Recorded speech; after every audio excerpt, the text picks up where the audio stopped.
To the regional final at Arkansas. Hey, you got to get up early. 10 hours early prior to first pitch. The Hawk Pen knows it. They know how big this game is tonight. It's a showdown between the Big 12 and the SEC on the U.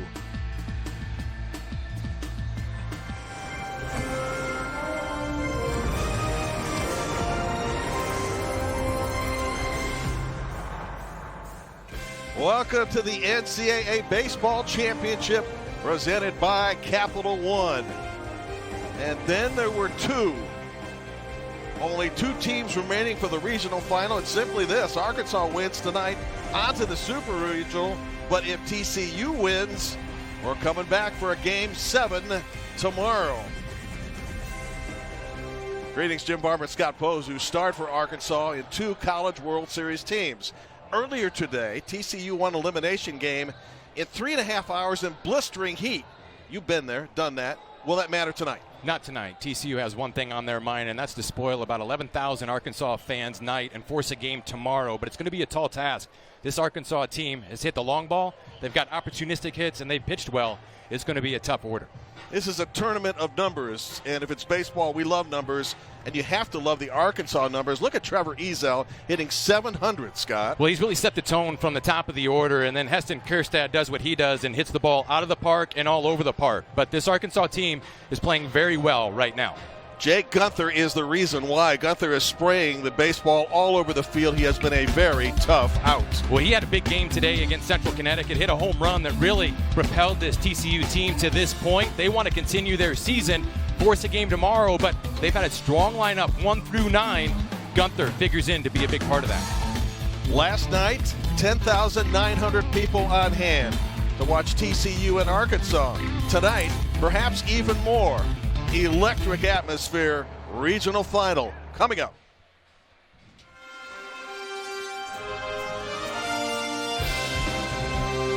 Baseball Regionals is presented by Capital One. What's in your wallet? And in part by Samuel Adams. Brewed inefficiently since 1984. Savor the flavor responsibly. And Twix. It's time to decide.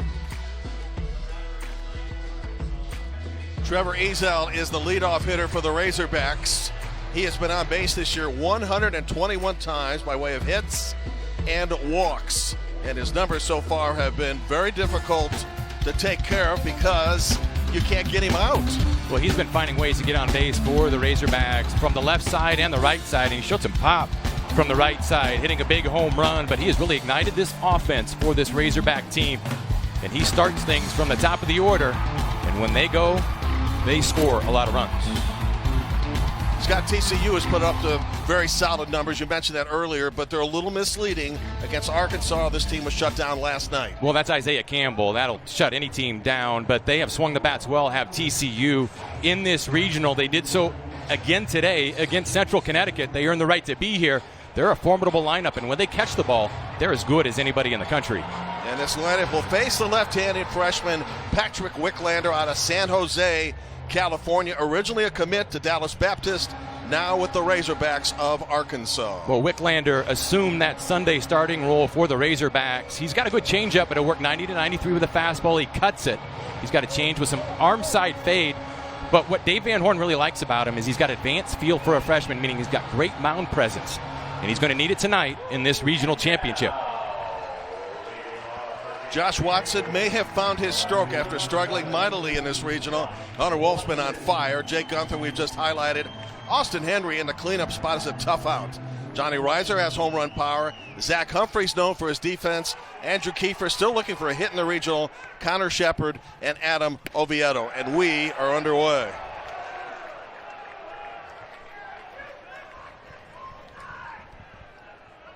Watson 0 for his first 8 finally. Came up with a base hit in the earlier game today, elimination game against Central Connecticut State.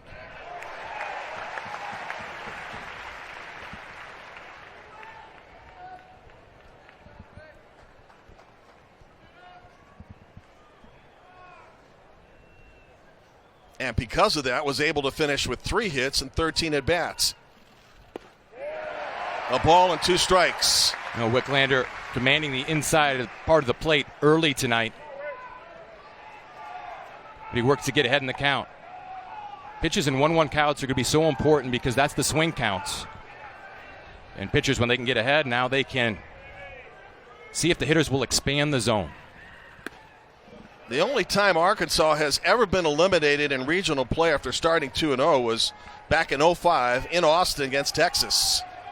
Typically, the Hogs are very good when they get a chance to close out, and here's that chance this evening. Dave Van Horn, the head coach, watches. 2-2 pitch. 1 out.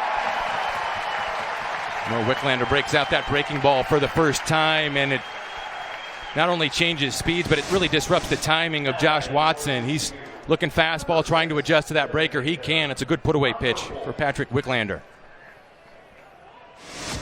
To the number 2 hitter, Hunter Wolf. Hitting .300 on the season, 8 doubles, 2 triples, 7 home runs, and a solid plus 300 and 7 ribbies here in the regional. Wicklander threw a no-hitter as a senior in California, where he struck out 18 of the potential 27 he got for outs. That's how good he was.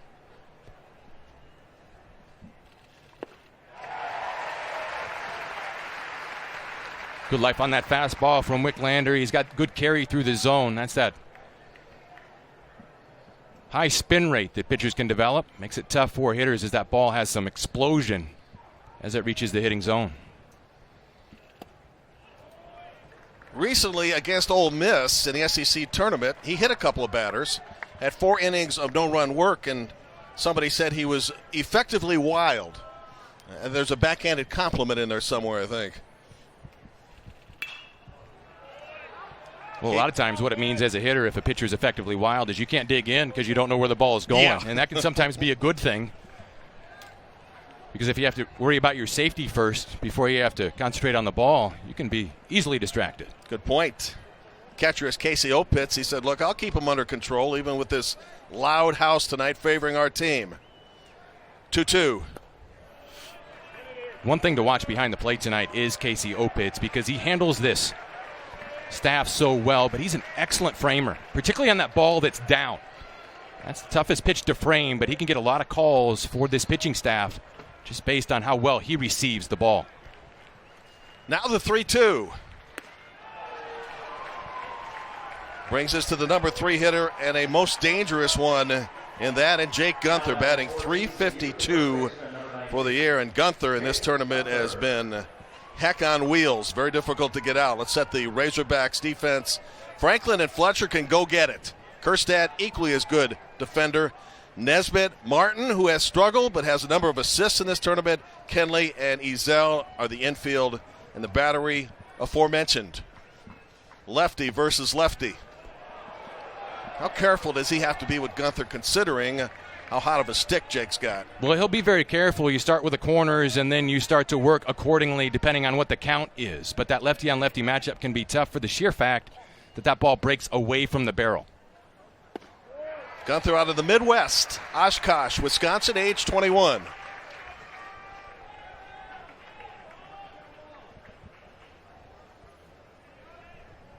Played some junior college baseball in California at Sacramento City and hit well over .340. Now a member of the Frogs. Linus Baker, our home plate umpire. Tom Newsom at first. Michael Banks at second. Tom Honig on the line at third base. And they'll get plenty of help and opinion from this crowd.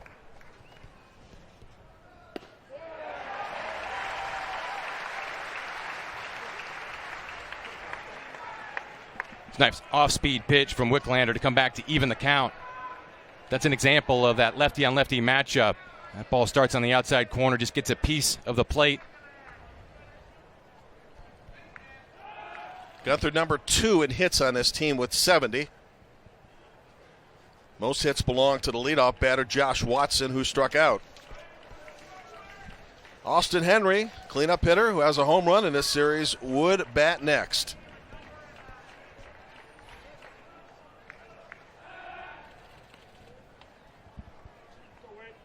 Well, I don't believe this delay, a lightning delay of 30 minutes, has chased away many fans.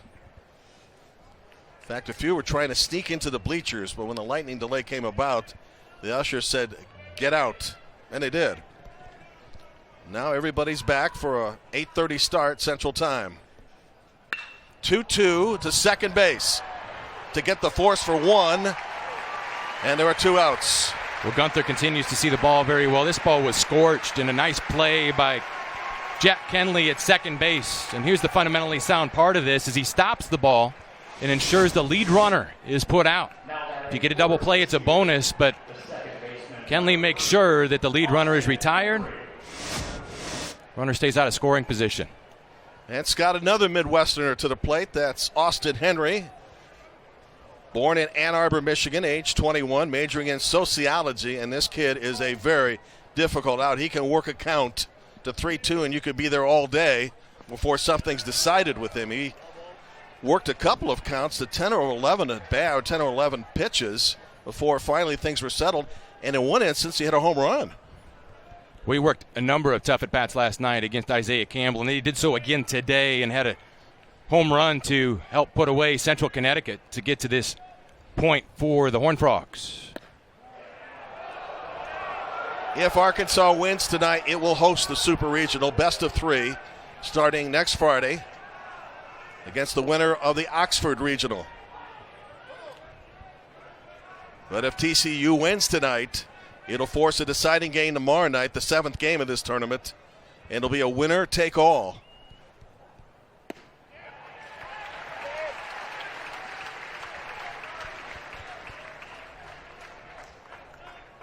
I enjoy watching Austin Henry at the plate. Nothing phases him. It's almost like he's in control and doesn't matter who's throwing to him. He's got great command of the strike zone. A little number to first base. Bobbled. Taken unassisted, though, by Ezel. Inning over. A 1-out walk for TCU is wasted.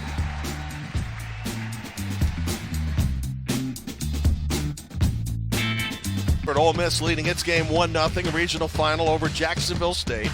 Bottom of the second. Your pitcher Jared Jancic gets a chance to throw. He has been through everything, including thoracic outlet syndrome and shoulder surgery. And Scott, he's ready. Well, TCU is glad they're getting him back and getting him back at the right time as he pitched lights out in the Big 12 tournament and is a big reason why they got into the NCAA tournament. He can throw 90 to 95. He's got a splitter that acts like a curve.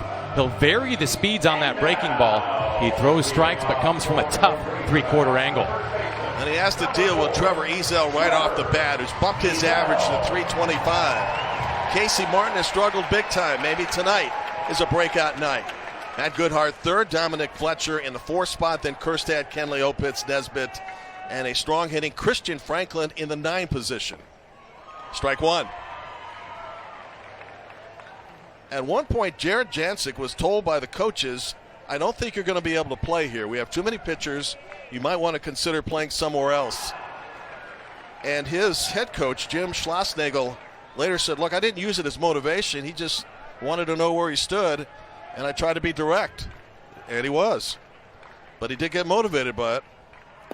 And at 3 pitches, goes away with Trevor Ezel. That's an impressive start. Well, he gets ahead with strike one and then throws that slider down and in. That's where lefties love the ball, especially if it's a fastball. This ball gets underneath Ezel's hands, and Jancic does something that most pitchers have had trouble doing in this regional, and that's retiring Trevor Ezel. Shortstop Casey Martin to the plate. Has gone through a hitless streak for quite some time. Age 20, recreation and sports management. 0 for his last 20, to be precise. Still in the 2 spot, and that'll break out with a base hit. All you have to do is mention it. And Martin, what an applause for him. It's a standing ovation. Well, these fans are smart. They know he's been struggling, but the reason he gets this hit is he stays in the middle of the field. When he was struggling, was trying to pull everything, but he stays back nicely on this fastball. It's on the outer part of the plate, but he hits down through it, right back through the middle, and speed is aboard for the Razorbacks. For Matt Goodhart in the 3 position, 1 of 7 in the regional. Martin's a fan favorite, and When a favorite struggles, the fans struggle with him. In fact, last night he laid down a key sacrifice, but got a standing ovation. It wasn't sarcastic. It was just, hey, we're with you, man. Thanks for giving up an at-bat to help us. Well, you got to play team baseball to win at the championship level. You've got to win in all kinds of ways, but we've seen the Razorbacks do it in all ways in this regional so far. And that base hit to center field, you've noticed Dave Van Horn likes to position himself in a place that encourages that hitting. Well, he was telling his players that if you have a problem with me, try to hit me in center field. And it was a brilliant idea because it gets his hitters thinking about staying in the middle of the field. That'll keep you on the pitches away, and you'll react to the pitch in. One of 9 active head coaches, as you saw, with 1,000+ wins at 4 different schools. You can't say enough about the job that Dave Van Horn has done here at Arkansas. It's taking over for Norm DeBryan. But this team is perennially a very tough team to compete with in the SEC and, most importantly, in the postseason. We saw Coach DeBryan prior to the game here in our press area. They'll build this house here at Baum Walker Stadium that was created in 1999. Right field base hit. Runners at first and second with 1 out, and a threat going for the Arkansas Razorbacks for Dominic Fletcher. Well, Goodhart gets what looks to be a breaking ball that stays in the middle of the plate. That ball doesn't break down. It stays up in the zone. And watch Goodhart. Short stride, but quick hands to the ball. Shoots this through the right side. Martin had ideas of going to third, and he could not see Kiefer bobble the ball. But he wisely stays at second. Runners are in scoring position for the heart of the order. Scott, this is a mighty good sign for the 2, 3, and 4 hitters. Prior to tonight in the regional, a combined 2 for 24. Now back-to-back hits. And from Cypress, California, the 21-year-old Dominic Fletcher. Janczyk in trouble early.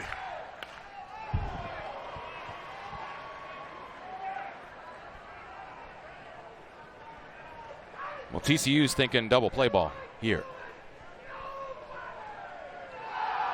And with Oviedo at short, Henry at second, they've got solid guys manning the inside of this infield. On the corners, Shepard and Gunther. Back for a team that really struggled fielding the ball during the season. Just 2 errors here in the regional, the best defensive percentage so far. Well, that's been TCU's Achilles heel. When they're fielding the ball, they're as good as anybody in the country. But even Jim Schlossnagle said, when we're not, it's really bad. Well, you asked him during practice a couple days ago, what keeps you up at night? He said, defense. But he's done a masterful job of getting this team to this point based on the number of injuries that they've had.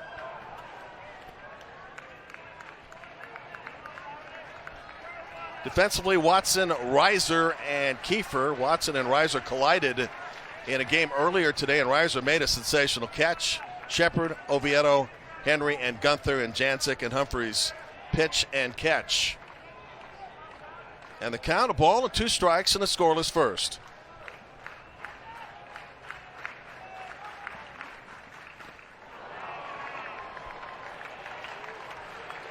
Fletcher remains alive, not by much. He gets a piece of that slider, just enough to stay alive.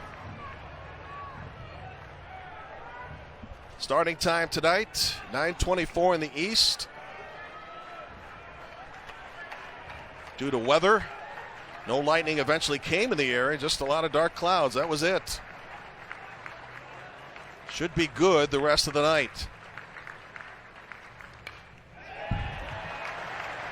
The other thing you enjoy about these fans, and you know them better than I do because you played here, is they enjoy a batter of their own working a pitcher and fouling off pitches. To them, that's a victory.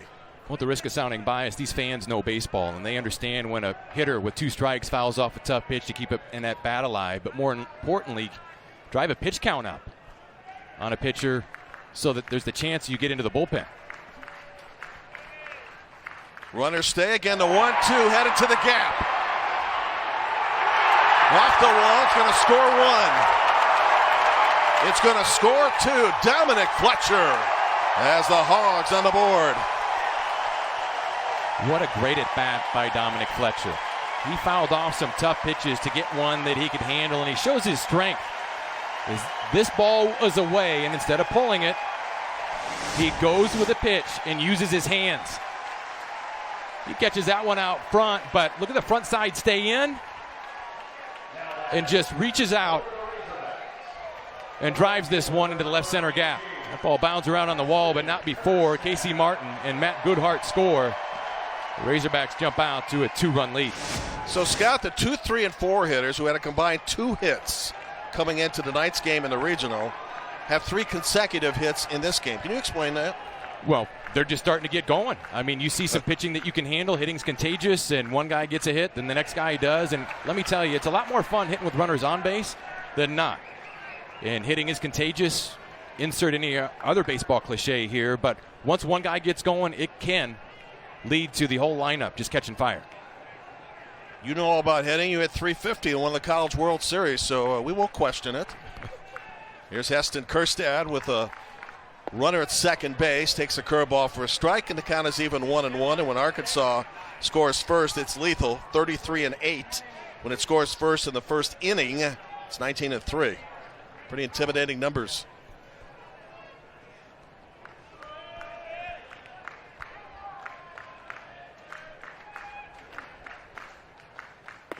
After a strikeout, back-to-back hits. Jack Kenley, the second baseman, would bat next. Well, Kjerstad tried to go after that fastball. That's up, and Jancic climbed the ladder. Gets ahead in the count, 1-2. On the right side, Henry back on the infield grass. Strike 3 called. That's that backdoor breaker.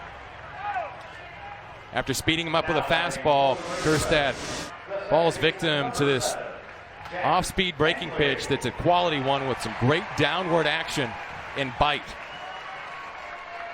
Not a lot you can do with that. Credit Jared Jancic. That's a heck of a 2-strike pitch. Jared not out of the woods yet as he faces Kenley. Second baseman still with a scoring opportunity here with 2 outs now.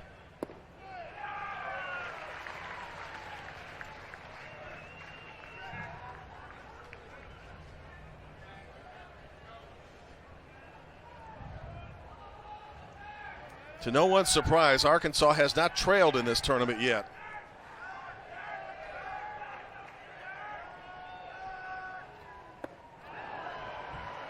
Count even, a ball and a strike.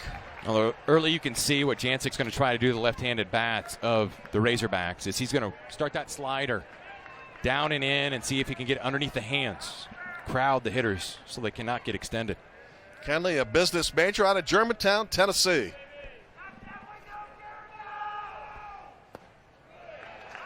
Waits on that one. 2 balls and a strike. Kenley has really provided a lift to this Razorback team. When he simplified his swing, he took virtually his stride out. All he does is barely pick his foot up, but what it allows him to do is see the ball a lot longer. And he trusts his hands and has really been a big lift to this Razorback team and giving them production towards the bottom of the order. Now he awaits the 2-1. 2-2. Matt Goodhart, one of the players who got a hit in this rally in this inning, actually had to have his eyes inspected, having trouble seeing the ball as well as people thought. The coaches suggested to him, he did it. Suddenly things turned on a dime. So it's amazing what reports, scouting in other words, can do to a player. Goodhart has already scored along with Casey Martin in this inning. Dominic Fletcher at second base. Then the count now runs full. Jancic tried to go back to that spot that he got Heston Kjerstad to watch the ball. Kenley works the count full with the base open. And the way Jancic works, there's no guarantee you're going to get a fastball here. And a 25th pitch of the inning. 25 in just the first inning for Jared Jancic. Headed to center field and slicing and dropping. Kenley comes through again. In the second, he is safe. Well, this is just a great at-bat by Jack Kenley, who did get a fastball. It's away, but instead of pulling it, if he does, it's a ground ball to second base. but he lets that ball travel, get back towards the catcher. Hits the inside half of the baseball and drives that into the left center gap for a 2-out RBI in the first inning. Look at that ball trace away from Reiser in center field. And that's going to bring about the first hog call of the evening. You need to explain that. Well, they call the hogs whenever there's a visit to the mound. And the Razorbacks in unison, all 11,000 plus, will call the hogs.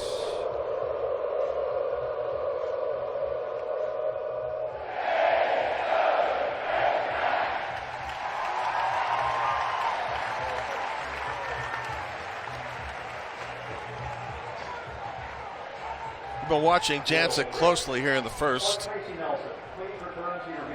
In particular, what are you noticing? Location. I mean, he's missing in the middle of the plate, and you just can't do that no matter how hard you throw. Now, his stuff is good, his breaking stuff is good, but if you're pitching from behind or you're missing your location, hitters can square it up.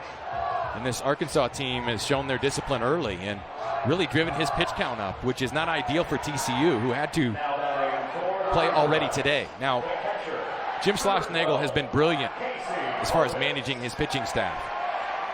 He held back Nick Lodolo to pitch against Isaiah Campbell last night. It was a premier matchup for a while, but the Razorbacks win. But he kept Jansen back.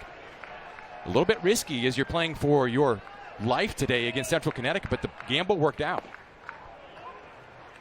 They've had a lot of injuries, and he's kept a couple pitchers back, particularly Charles King, and then they have a lefty down there too in Augie Milbauer, who are available for this game, but obviously he doesn't want to go to them too early. Casey Opitz, the catcher, the seventh hitter in the lineup, towards second base. Henry with a scoop and a nice throw, but a huge first inning for Arkansas.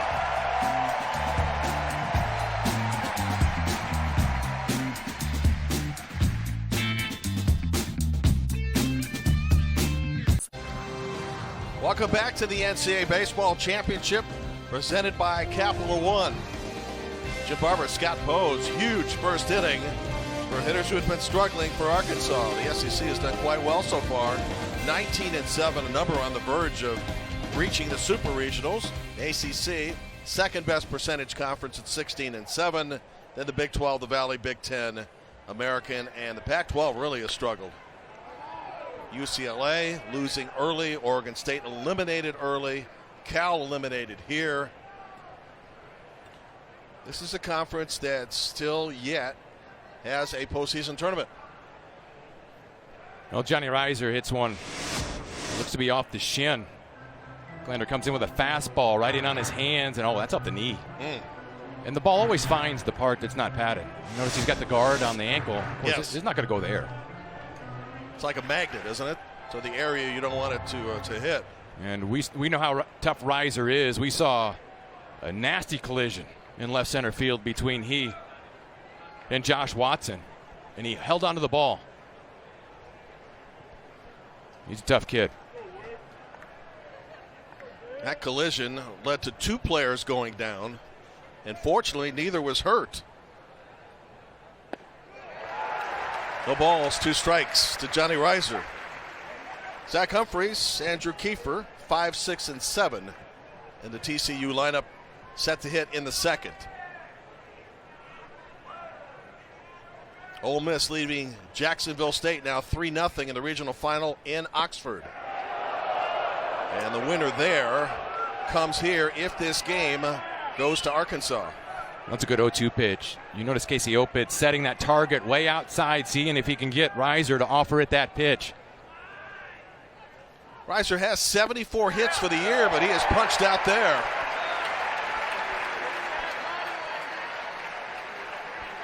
This is just good location and good pitching. Opitz gives Reiser a look at an outside pitch, then comes back and starts that ball in. Reiser cannot pull the trigger. It's working both sides of the plate. Freshman Patrick Wicklander, second strikeout. In high school, he struck out 350 and played all 4 years, freshman, sophomore, junior, and senior.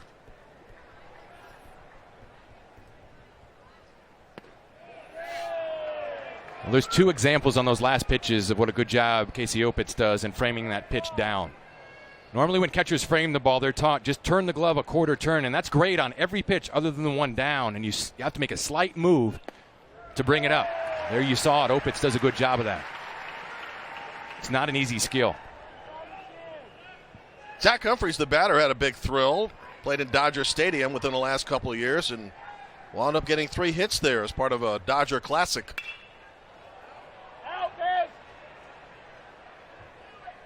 In fact, a number of teams, including Vanderbilt, have had the opportunity to play at the stadium in Los Angeles. He is a geography major, 21 years of age, out of Midlothian, Texas.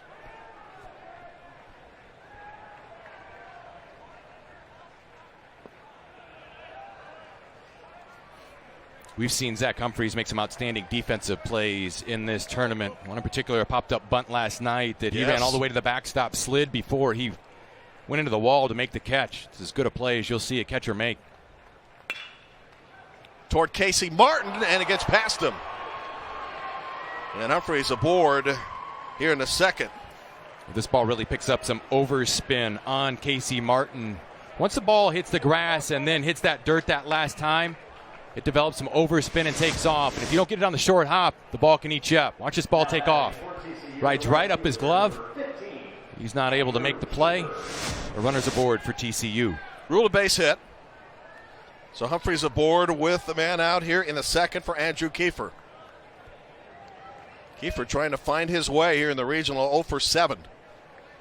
Out of Allen, Texas, age 26'2", 205. And behind a strike.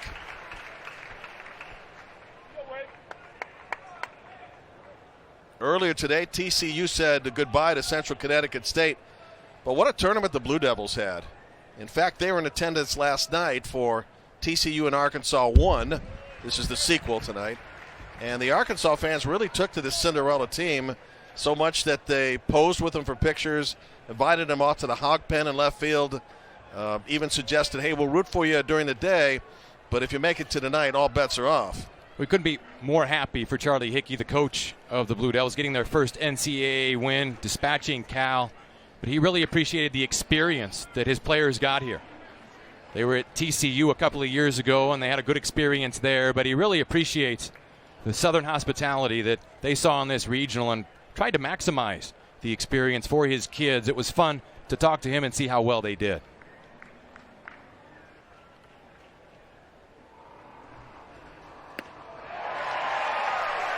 Second strikeout of the inning for Patrick Wicklander.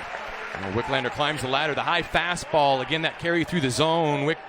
Kiefer could not get on top of it. Gets a strikeout for the second out of the inning. Here's the third baseman, Connor Shepard. 5 for 11 here in the regional, batting .455 out of Upland, California. Ole Miss has added to its lead against Jacksonville State, 4-0 now in the third.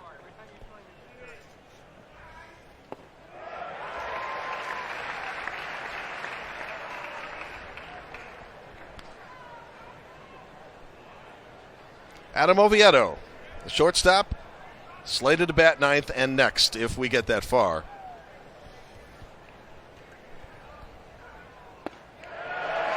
Two strikes. Well, that's just a good breaking ball that buckles Connor Shepard. He could not offer at that, and Wicklander gets ahead quickly. 0-2.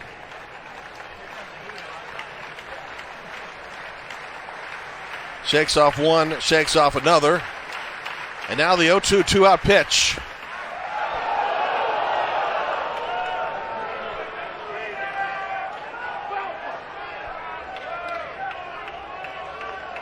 Linus Baker, home plate umpire. Fans start their staccato applause again, hoping for another punch out. 2 balls, 2 strikes.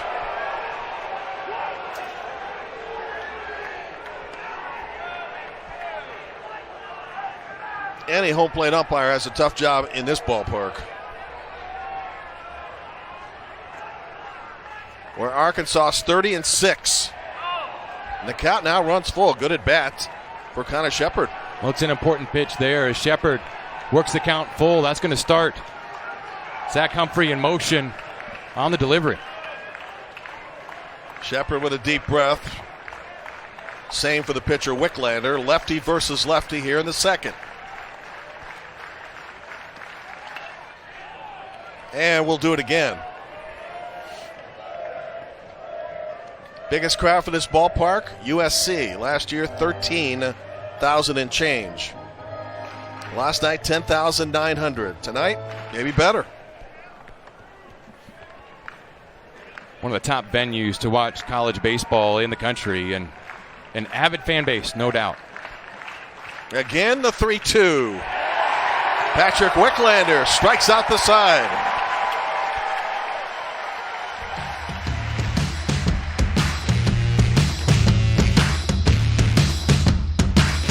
This series has had a lot of defensive stars, Scott. Well, Christian Franklin coming up with a big play in the outfield, and Zach Humphreys, how about this, making the catch on the popped-up bunt.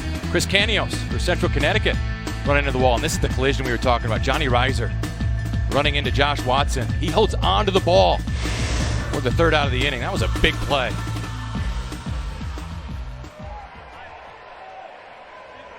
After sending 7 to the plate in the first, Arkansas starts with the bottom of its order, and Jacob Nesbitt, the third baseman. Happy birthday, Jacob. 21 years of age, out of Coppell, Texas, finance major. I'm sure he feels quite good about the birthday so far, as the team has jumped out 3-0. Then Christian Franklin, and back to the top. Dave Van Horn, the head coach of Arkansas, made a change and moved Opitz up to allow a right-hander facing a left-handed hitter a little earlier in the lineup, in case he's had some key hits over the last couple of weeks. Just joining us in the first after a man was out, Casey Martin singled, Matt Goodhart singled, Dominic Fletcher doubled him home, and then later Jack Kenley doubled home Fletcher.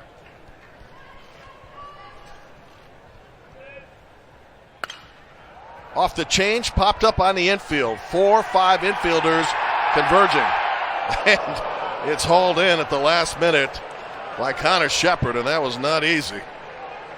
For more coverage of the Division I baseball tournament and interactive brackets, go to NCAA.com. That was a heck of a last play. It's going to look like a simple F5 in the scorebook, but that's the pop-up on the infield that somebody has to take control.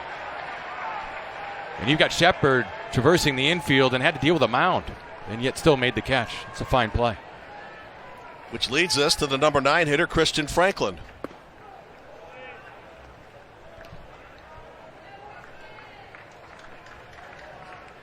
Franklin, just 19 years of age, a freshman from Overland Park, Kansas, pre-business major. And some feel eventually he'll be moving into that center field spot. Not because of any immediate changes, graduation, more than likely, and the fact that Franklin can cover some ground. We saw that last night, that catch he made. That was incredible on the line drive. He's got a great first step, and the future is bright for Christian Franklin. Had 7 hits earlier in a best-of-3 series against Tennessee, and that included a game-rattling home run in the 9th inning. Also has a grand slam this year. Not bad for a number 9 hitter, Scott. Well, he's hanging tough here. That was a great pitch by Jancic on the 2-1 pitch to throw that breaking ball. It buckled Franklin. Gets to the count 2-2. He speeds him back up with a fastball, which likely puts that breaking ball back in play. Off the change. Stays alive. Ole Miss has added to its lead with 2 more in the third, now leading 6-0. An Ole Miss victory brings Mississippi here next week if Arkansas wins for a best-of-3 super regional.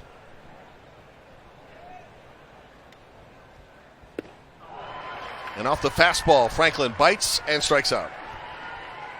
Jancic goes back to the elevated fastball. This is an effective pitch with 2 strikes because as a hitter, the ball looks big, but you've got to be very quick to catch up to it. Ball gets by Franklin. Solid put-away pitch from Jared Jansick.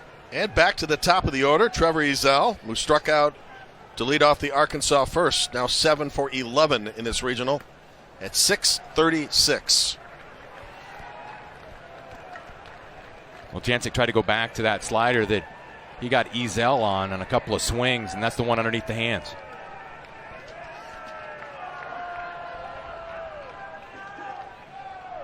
So in this inning, 2 up and 2 down. A better inning for Jared Jansick, who struggled mightily in the first after retiring Ezell and then giving up 3 consecutive hits.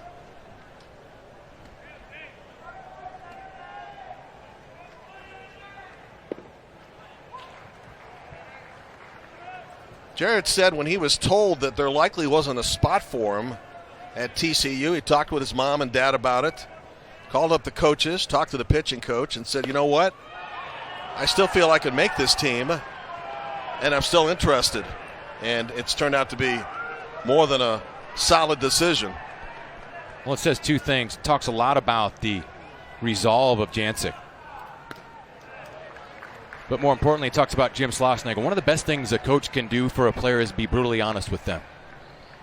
The best coaches in my life, and Norm DeBryan's included, is the advice you always get, you're not going to like it. Good inning for Jansick with 2 strikeouts back-to-back. On to the third we go. Arkansas came so close in that national championship series on a pop fly that, had it been caught, would have given the Razorbacks the title, but you know the end of the story. It didn't happen, and Oregon State rallied to win and won the final game, and that was it. Adam Oviedo to lead off the TCU third. 4 hits the first inning for Arkansas. The difference in this game, 3-0 in favor of the Hogs. Back to Jim Schlossnagle and your point about his brutal honesty, particularly with Jared Jansick. But that's all you can ask for from a coach, because as a player, you want to know where you stand. And for you young players, it doesn't mean your coach is always going to say nice things, but the best thing he can do for you is to be honest so you know what you need to work on. And the coach is brutally honest with the media as well. In fact, when the team was struggling this year, he was quoted as saying it's miserable to watch. Later, when the pitching staff gave up 10 walks, he said, just the worst pitching staff ever. And then when they made errors, he said they're doubly embarrassing. But players, they get to understand their coach, right? They know where he's coming from. And, if they're going to play there, they're going to have to hear that and respond. Well, it's not always going to be sunshine and roses. I mean, not over there. You've got to find a way to motivate yourself as a player and write things and become better each and every day. Soft liner to Casey Martin, 1 out in the third. Can't say enough about the job that Jim Schlossnagle has done at TCU, and that on a 4 College World Series. And he perennially has this team competing in the postseason, and the pitching staff that he has and has amassed is as good as any in the country. Back to the top of the order, and Josh Watson, a strikeout victim in the first. UCLA jumping all over LMU, trying to come back after an earlier loss in the region, only now 5-0 in the fourth at Jackie Robinson Stadium in Los Angeles.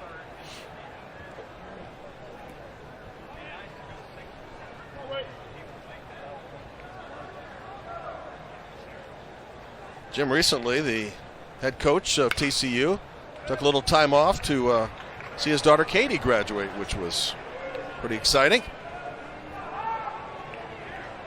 And by the way, when he was at Elon, he was magna cum laude. We talked to him about building this monster, 4 straight visits to Omaha. And I asked him, I said, well, you built it, how do you feed it? The challenge that he's up to and is meeting year after year. 0-2 pitch, long foul ball. There's a lot of talk about TCU being the last team in, and it was kind of refreshing to see what the committee decided, because in years past they've gone straight RPI and things got a little wonky, but what really helped TCU was had 12 wins against the top 50. And there was an eye test, and it came down to a simple question. If you were coaching a team, which of the teams that are left would you least likely to face? And TCU became one of those teams, particularly when Jared Jancic came back and pitched so well, because they've had 3 quality starters that could really do damage in a regional. And Scott Jancic's a senior. He feared that the team would not make the tournament, and that in the Big Ten tourney, he said, this is probably my last game here. That's how close he felt that the Frogs weren't going to make it. And the last 4 in have really done well. Michigan's beating Creighton tonight, by the way, 3-2. Duke is leading Texas A&M to this point. They're combined 9-1. Again, the last 4 into the tournament. Well, how about Florida State? They're already advancing to the Super Regional, and really motivated by the retirement of Mike Martin. They're coming together at the right time. Took care of Georgia today. 1 out, 2 balls, 2 strikes, and a 3-0 lead for Arkansas. It's an elimination game for TCU. Arkansas could lose tonight and would come back tomorrow to try to finish the deal. TCU must win. Watson out on strikes. And for the game now, 5 punch-outs for Patrick. And Patrick Wicklander goes back to this breaking ball, and look where it ends up. Starts out at the knees. You think it's a strike as the hitter. You offer at it, and the ball just disappears. Opitz likes it. Here's the fist pump. Arkansas does something a little different than most teams. The ball doesn't go around the infield after a strikeout. Goes right back to the pitcher, who's ready to go right back to work. And that's something that they have emphasized for a long period of time. Well, Dave Van Horn likes to keep his defense on his toes, and when a pitcher works quickly, the defense will do that. You have long delays in between. You can have lapses in concentration. Hunter Wolf at the plate.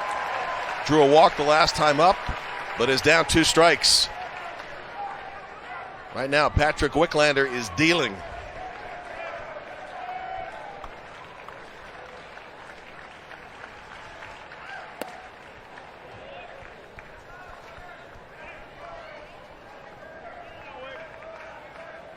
This beautiful diamond covered by a tarp for about a half hour tonight when rain was imminent, but rain never came.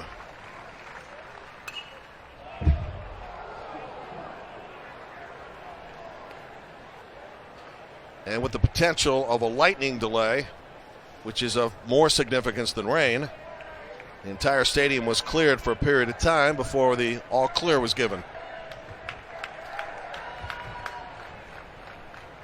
And hardly a seat to be found tonight. But that's typical, isn't it? Particularly late in the season here? Oh, in the postseason it is. But these fans turn out no matter who comes into play. Every SEC series, and you ask anybody who plays in the SEC, they know it's no picnic when you're the visiting team coming in to play the Razorbacks. Again, the 1-2 pitch. We could be looking at an SEC Super Regional here as we continue to update the Mississippi score, along with what's happening here, of course. These 2 schools are on a collision course. Jacksonville State has finally scored, but trails Ole Miss 6-1, bottom 3rd. Towards second base. Quick inning for Patrick Wicklander. 1-2-3, nothing across. When it started to get to TD Ameritrade Park in Omaha, Nebraska. And Arkansas was there last year, and right now could be on a collision course with Ole Miss next week here in Fayetteville. Ole Miss right now leading in its game 6-1. That's in the 4th inning. Jacksonville State now has added a run. It's 6-2. Duke, by the way, polished off Texas A&M in its final, so the final 4 are making the committee look superb. How about Casey Martin, who had been 0 forever? Coming into the bottom of the 1st, got the hit that ignited a 3-run inning. Starts in the middle of the field, and if you can get production from the top of the order, and what he can bring to the table just with his legs. He's one of the fastest guys in college baseball. He's got 3 inside the park home runs this year. One was a meme on Twitter. He wasn't even running hard, and I think he got around the bases in just over 14 seconds. He's got to be the fastest at it. This time out on strikes, 1 out. Well, that's that breaking ball. And the only way to hit that breaking ball is to identify it and let it get deep. If you go out and try and get it, you're going to swing through it. But this is a good pitch by Jared Jancic. Number 10, Matt Goodhart. Matt Goodhart would be next out of Magnolia, Arkansas. 6'1" sophomore. Who in the first inning got a base hit and eventually scored. Hitting .343 for the year, and again, a lot of that credited to the coaches who noticed the fact he wasn't seeing the ball as well as he should have. Had an appointment with an optometrist, and the rest is history. It's amazing what can happen at the plate when you see the ball. I would think, since you were a great hitter, that was pretty important, right? Your vision is everything, and I wouldn't say I was a great hitter, but yeah, well, I just said it. It just helps when you can see the ball. Trust me. 2-1.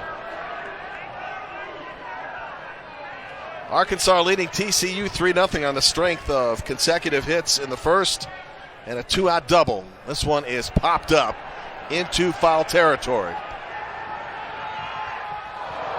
And what a gallant try at first base by Jake Gunther, and he will be applauded for it. Nearly flips over the railing as he chases this ball to the wall. Infielders are taught when a ball is hit foul, it always spins back towards the field. So run to the wall and find it, and then work your way back with the ball if you can. He not only runs to the wall, he runs to the guardrail of the dugout and keeps himself from toppling in. You could see him extending that hand to make sure he knew exactly where he was at. 2-2, back to the pitcher. Quick recovery and throw, 2 outs. It's a nice play by Jancic, because if this ball is by him, it's likely a base hit. The ESPN networks bring you every game on the road to Omaha, starting with regional coverage on ESPN2, ESPNU, where you're watching tonight, SEC Network, and ESPN3. Whip-around coverage also available through ESPN3, the bases loaded channel. All coverage available on the ESPN app. Scott Poser start on 2 Arkansas College World Series teams. And Jim Barber behind home plate tonight for this showdown in the regional final. If Arkansas wins, it's on to the Super Regional next Friday here in Fayetteville. If TCU rallies and wins, we will have another game, a winner-take-all game tomorrow.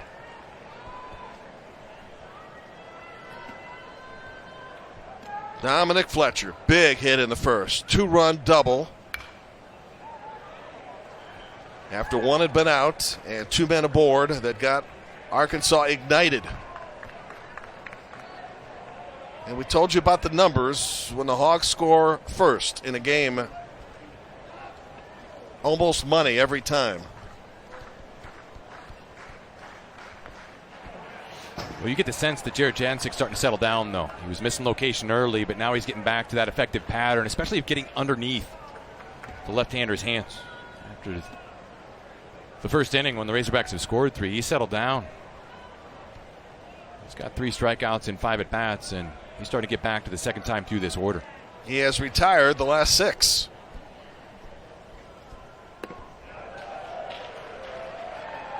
TCU will have to find a way to solve Arkansas pitching, though.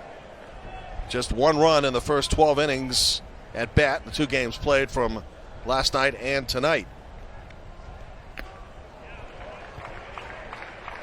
Well, the first at bat, we saw Fletcher foul off a number of tough pitches until he hit the double, and then he hits this double to the wall where he really didn't have his legs underneath him. Showed the strength in his hands and how important it is to keep your hands back so you can react to the baseball. He did a masterful job of that with his at bat in the first inning. Your hitting style, did it resemble at the plate anything that we're seeing from Fletcher?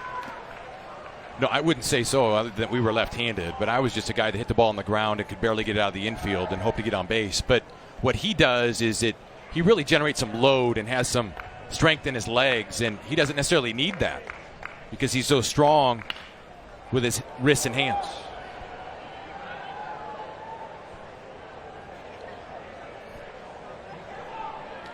.61 pitches to this point for Jared Jancic.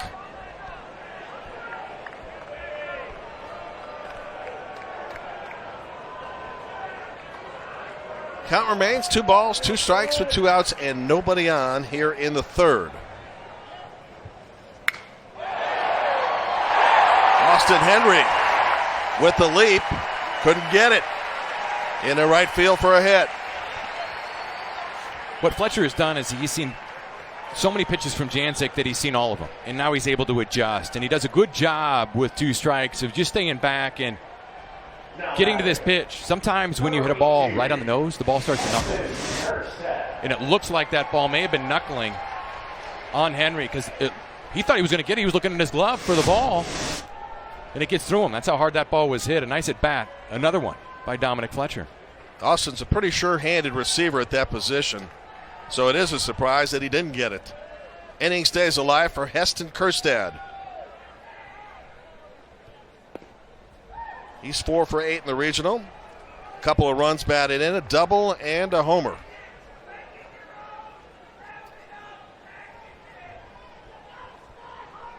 Five hits in the game now for the Razorbacks, just 1 for the Frogs.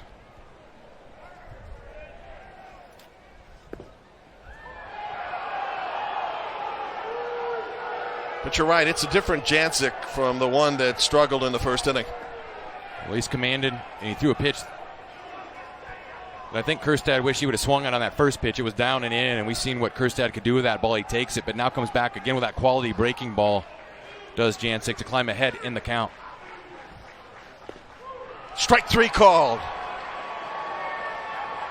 6 strikeouts in the game now for Jared Jancic.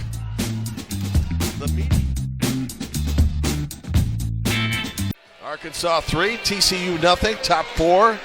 Isaiah Campbell, last night's pitching star for Arkansas, nice enough to join us. And what you've observed in the first 3 innings, let's have you, Isaiah, assess the work of Patrick Wicklander, the freshman. How well has he been throwing tonight? Yeah, he's doing really good, especially in a situation like this. It's a game to go to a super regional, so I mean he's got some pressure on him as a freshman, but he's handling it really well, and he's just attacking the strike zone, getting some quick outs, and hopefully he can keep going for a little while, get to the bullpen. Isaiah, let's talk about last night. You came on and threw lights out against a quality arm in Nick Lodolo. Tell us about the mindset when you took the mound and what it meant to you to get the ball in that key game. Yeah, when you're facing a guy like Lodolo, I mean, he's going to go early in the draft, and so I mean it was fun, kind of matchup pitching-wise, going against him. But just my mindset last night was just attack hitters, get ahead in counts, get some quick outs, and that's what I did really well last night. Kept the team in the ball game and just gave us a chance to win. Isaiah, did you offer any advice to Patrick tonight? I just said it's your game tonight. Go do you, what you've been doing all year, and he's showing what he's been doing all year, and I think it's going to keep going. And one other question. Your mom has a couple of degrees. Your sister has 1. You're about to come in on a degree. You've got some tough acts to follow in that educational-based family, don't you? Yeah, absolutely. I mean, my parents kind of instilled in me that school's important, and I told my mom when I come to college I'm going to get a degree no matter if it takes me 20 years or 4 years. So she's going to be proud of me when I get to the degree and everything. I'm sure she is. Thanks for joining us. Yeah, thanks for having me. Jake Gunther out to second base. Now Austin Henry out to center field. Patrick Wicklander has 2 quick outs. Scott here in the 4th. Now batting number 4. We saw some scrambling to the Arkansas bullpen, but I know that Dave Van Horn and Matt Hobbs like to see this quick start and getting 2 quick outs. That's what happens when you work ahead.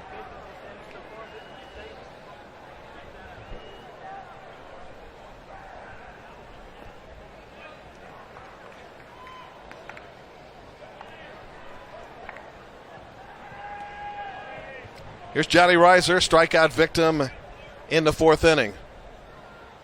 Or excuse me, back in the 2nd. And now base hit here in the 4th. Just the 2nd hit of the game for the Horned Frogs. Well, Johnny Reiser doing a good job of keeping that front shoulder in the left-on-left matchup, but lets this ball travel. It's the inside half of the ball and hammers it through the left side of the infield. Now batting number 10. After that collision that we saw earlier in person today and as a highlight tonight with Josh Watson, I'm just happy to see Reiser play. I'm not happy to see both of them play. Yeah. Because when it happened, Ooh. it was at a key point in the game. There were 2 runners on, and they don't come up with that and the ball bounds away. It's quite possibly an inside the park home run. But it was a key point in the game. He makes the catch, and everybody was glad to see both of them jog off the field and stay in the game. Because both of them, as you saw in the replay, were down for a period of time.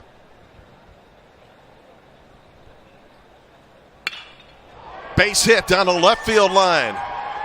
Reiser around second. Reiser into third. They're going to hold him up.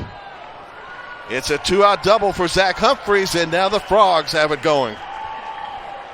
Well, just like that, TCU has the tying run coming to the plate. They're looking for a little 2-out magic. That's a fastball that's up in the middle of the plate. Zach Humphreys does a good job of getting that top hand to the ball. He hammers this ball into the corner. Christian Franklin gets the ball in, but not before TCU has runners at second and third, and this is going to mean a visit from Matt Hobbs, the pitching coach for the Razorbacks. And what might this discussion be about at this point? Well, to give the bullpen time to get loose, number one, should they need. Also a mechanical reminder that he needs to get back to working down in the zone and on the corners.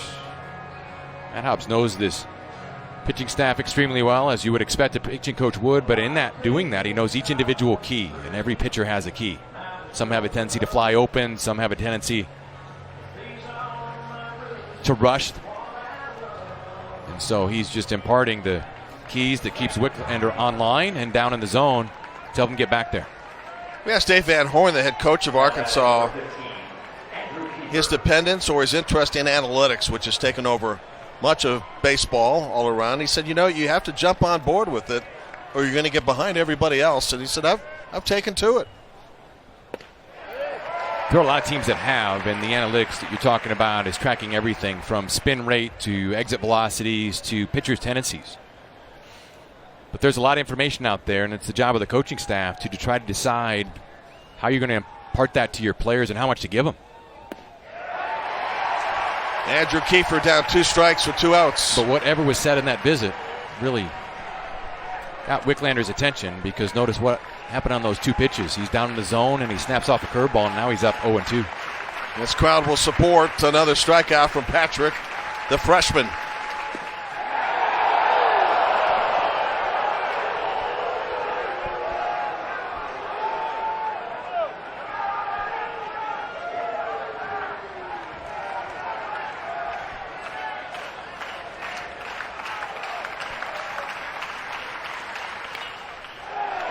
Popped up on the infield, should end the rally.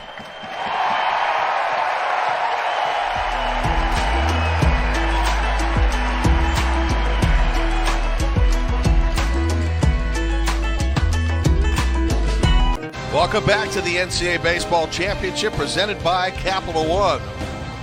Hello, Hog Pensters. Filled to capacity tonight. Super regional tickets already punched along to Florida State, North Carolina, Texas Tech, and Duke.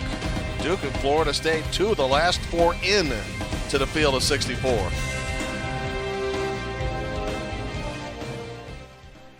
Jack Kenley's having quite a regional. 5 for 7, 2 doubles, run scored, RBI, leading all players with an on-base percentage of .777. Well, we were wondering if Central Connecticut would go home tomorrow or head out tonight, but they're back enjoying the ball game and the experience that they're having here in the Fayetteville Regional. Good for them.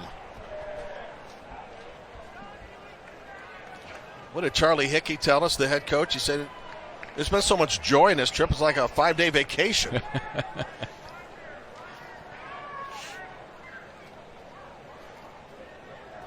Kenley with a hot bat, batting in the 6th position. Down a strike here in the bottom of the 4th inning. Jared Jancic has really settled down since that first inning. He's continually working ahead of these Arkansas hitters and gotten that pitch count down to a manageable number relative to the innings that he's pitched. Yes. Arkansas so good at home this year. 30 wins, 6 losses.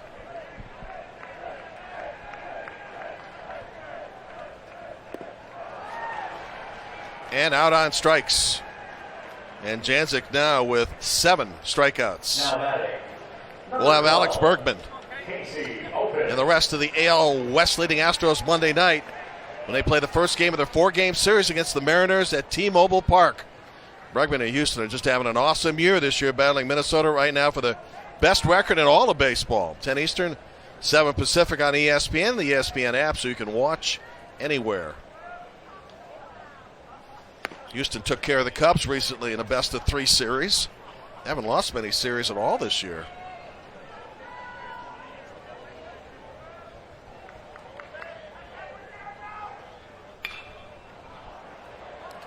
Popped up into foul territory and barely out of play.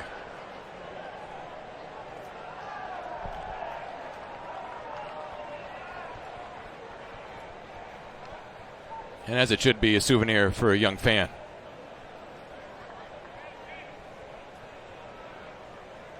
I love what Major League Baseball did many years ago, and I think it happened after 9/11. As that pitch misses, that there was an emphasis on being more in touch with the game, appreciating that it was just a game, baseball. And so souvenirs now at the end of innings, foul balls during the course of games are handed to a spectator. And that's been carrying on for a number of years, and you see in the college game as well. Well, Linus Baker taking issue from what he's hearing from the TCU dugout on some of these close pitches. He's letting them know that that'll be enough.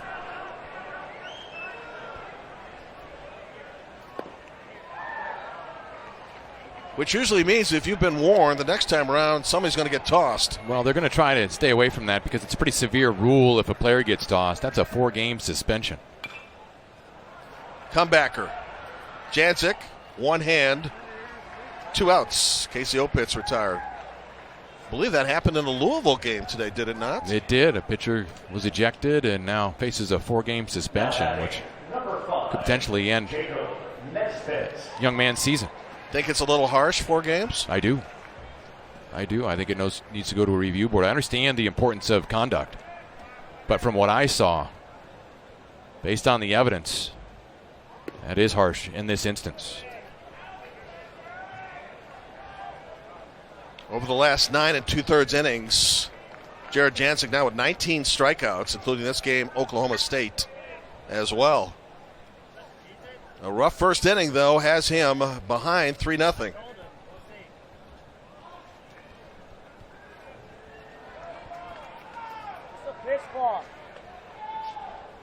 Janczyk approaching 80 pitches for the game. Blasted to left field, but not deep enough. Hit well. Caught by Josh Watson. Inning over. 3 up and 3 down. Still 3-0. Headed to the 5th. He's a freshman out of San Jose, California, and he's been too hot to handle tonight for TCU, Scott. Well, Patrick Wicklander has great command. He commanded the outside part of the plate to righties on his arm side, throwing that breaking ball down and in, and then going back to the outside corner, hitting his spots. Because he's hitting his spots, he's been able to hold down a hot TCU lineup and keep runs off the board. 46 strikes now for Patrick Wicklander in 72 pitches. Ole Miss has put a bunch on Jacksonville State off a grand slam, now leading 12-2. A win there and a win by Arkansas, and it's an SEC reunion here next Friday. But still a lot of ball to be played. Connor Shepard leads off, to be followed by Adam Oviedo, and back to the top, and Josh Watson. And what TCU is thinking, hey, Jared Janczyk is really settling down and neutralizing Arkansas's offense. If they can string together a couple of hits and a run, they're in this now, but they can climb right back into this based on how well Jared Janczyk is throwing the baseball. Connor Shepard, 5 hits, 12 at bats. Ahead on the count, 3 balls and a strike. Just 1 walk yielded so far by Wicklander, and in the process he has struck out 5.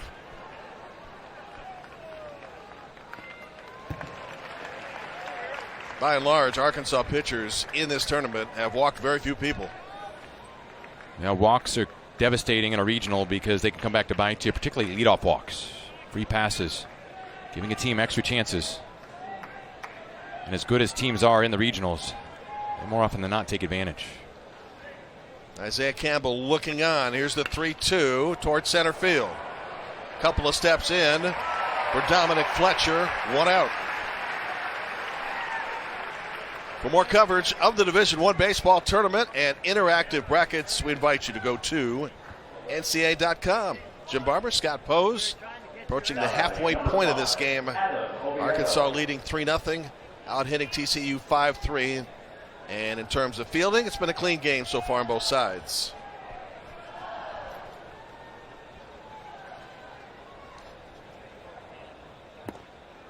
Adam Oviedo, number 9 hitter for Jim Schlossnagel. Almost lost in the shuffle of the fact that TCU trails is that he has played pretty good defense in this tournament. Considering coming in, that defense was a major problem. 83 errors in the regular season and in the Big 12 tournament, which Schlossnagel said was just flat out embarrassing.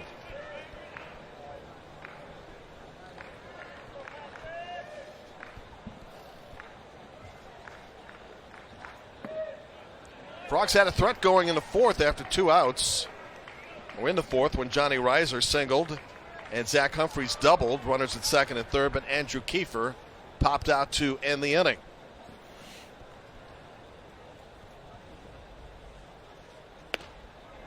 Another 3-1 count here in the inning. Activity continuing in the Arkansas pen.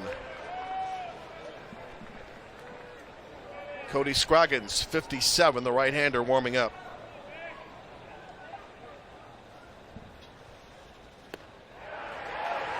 Off speed, count full, 3-2. It's a good breaking ball that Wicklander throws to get to this 3-2 count. You're playing with fire if you're walking the 9-hole hitter to turn the order over again, put runners on, and this TCU lineup is certainly capable of scoring runs in a hurry. Back-to-back breakers and a strikeout of the number 9 hitter. 2 outs.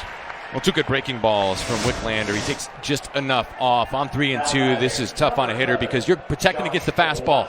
You try to adjust to the breaking ball, and it's just not to be when it has that rotation. Oviedo swings right over the top. And back to Josh Watson, who has struck out twice. Starting in his 62nd straight game, hasn't missed a game all season long. Imagine this, Scott. We have a number of seniors that have started games here in the regional, but a freshman tonight who's dominating. It's impressive. We talked about his mound presence before the game started, and he's shown it. He's been delivering on that, and Dave Van Horn trusts him with a ball in a key game like this. What do you think the limit is for Wicklander in Horn's mind at this point? Well, I think it's pretty close. If anybody gets on, we've already got somebody getting loose in the bullpen, does Arkansas, so it's a short leash.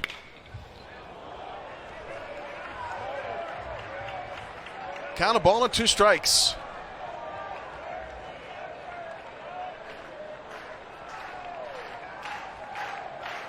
And the crowd once again encouraging a punch out.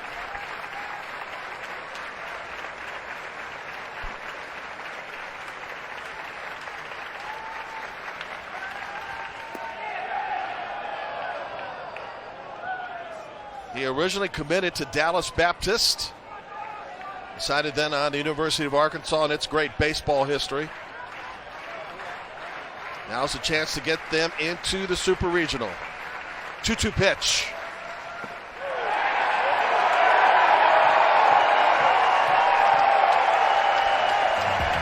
It's a great pitch from Patrick Wicklander to close out this inning. The Razorbacks lead 3-0.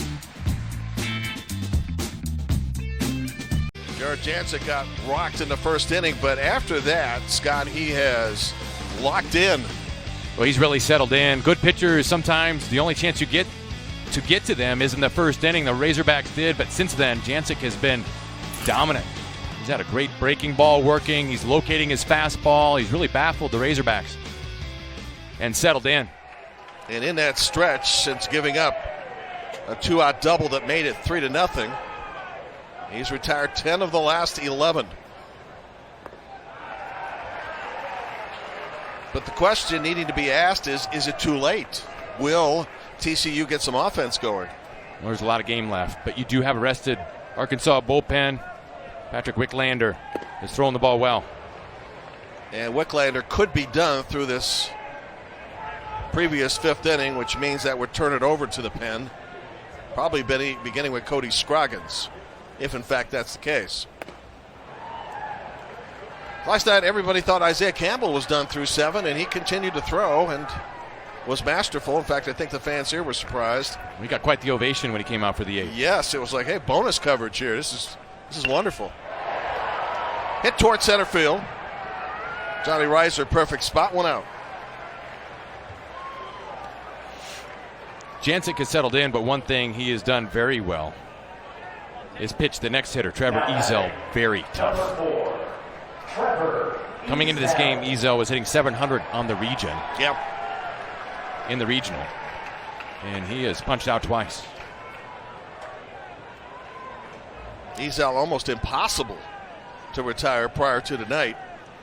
Hasn't been able to make contact yet. This time he did, though. Base hit left field, 1 out in the 5th, hit number 8.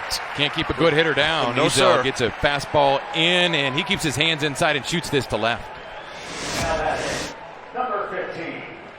That's not a bad pitch. That's down the middle, but he works this ball the other way.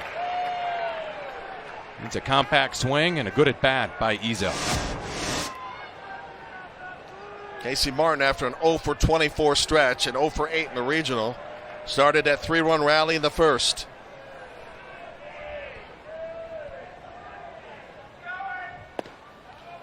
I think in a lot of ways, Casey Martin getting redialed back at the plate makes this team even scarier. Yeah, it does. Dave Van Horn would like to see him stay in the middle of the field like he did in his first at bat. But when hitters get pull happy, that's when slumps start. That happened to you? Oh, yeah. I mean, that's why hitters take batting practice every day, and typically you start with a round of hitting the ball the other way, and that's what you end on, because it's very easy to get pull happy, because once in a while you run into one, you pull it, and it feels good, and so you try to do it every time, unconsciously, and it's very important to stay with the fundamentals day in and day out.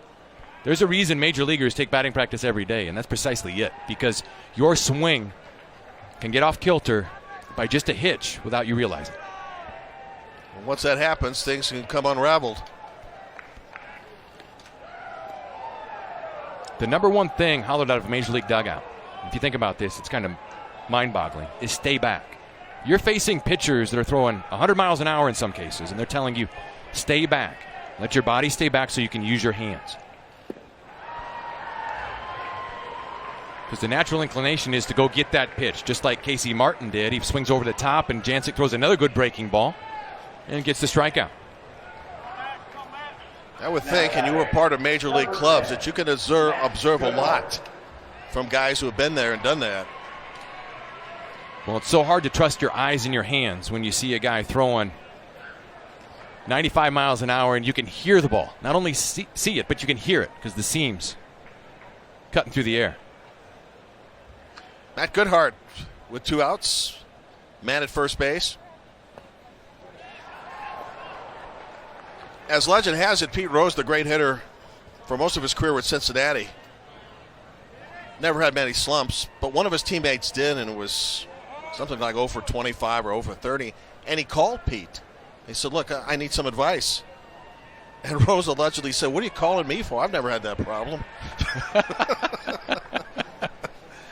That sounds like something he would say, but right. I guess a man that got over 4,000 hits would know what he's talking about. Yeah.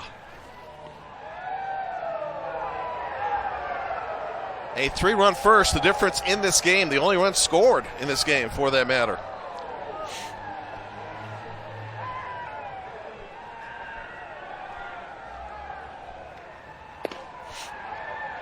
No, but Pete Rose had a brilliant hitting philosophy, and that was see the ball, hit the ball. And it sounds simple, but there's brilliance in it, meaning in a game, you should just react. Work on all you want in practice, but in a game, see it and get your hands to it and allow it to happen. Because the last thing you want to do is confuse your mind, and that delays your reaction time. His confidence, too, even in his latter years, was incredible. Oh, it never hurts to have confidence. I'm not even sure it ever waned. And we covered Pete for a number of years as a Cub reporter in the Cincinnati and Indianapolis area. It was incredible to watch. There, the night he broke Cobb's record too for number of hits.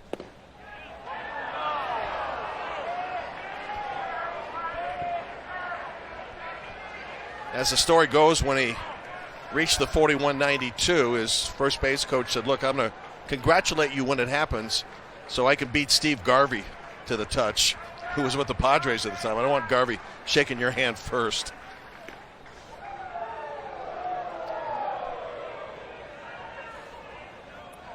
Jared Jancic has really settled down. I'm impressed with what he's been able to do with his arsenal. He's mixed his speeds very well, changed the speeds on that breaking ball, and has kept hitters honest with a plus fastball in good locations all since the first. And all the injuries he has gone through, are you surprised? No, I'm not surprised that he's getting his confidence back. He started to get that back in the Big 12 tournament, and one of the things with his injuries is trusting your arm enough to let it loose. I mean, you can't blame him for that. But one of the hardest things to do after an injury is to develop the trust to just be free again, because you're so fearful of re-injuring. But he's starting to get that back, and he's looked brilliant from the second inning on.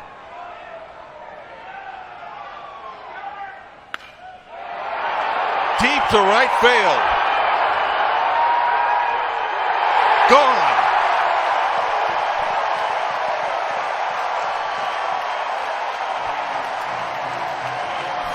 Nothing Arkansas. Matt Goodhart. Well, Jared Jancic tried to go back to that breaking ball, and it ends up, instead of down in the dirt, down and in, which is where many left-handed hitters like it. Matt Goodhart did not miss this pitch at all. He kept his hands back, kept his body back, but the barrel catches this ball out front. He gets down through the ball, nose on the ball. It's a two-out, two-run home run to add to this Arkansas lead and put it at 5. Looks like that one-time visit to the optometrist is paying some strong dividends. And that may be it for Jared Jancic. Jim Schlossnagle is out, and on cue, the Razorback fans start to call the Hogs. Any visit to the mound, they'll do so. And it appears there's going to be a pitching change.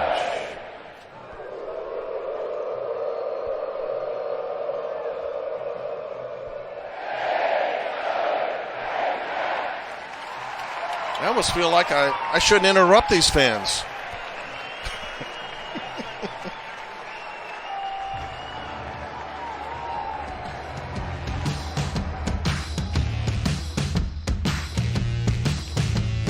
He's a sophomore, a left-handed thrower, Augie Milbauer, in relief of Jared Jancic.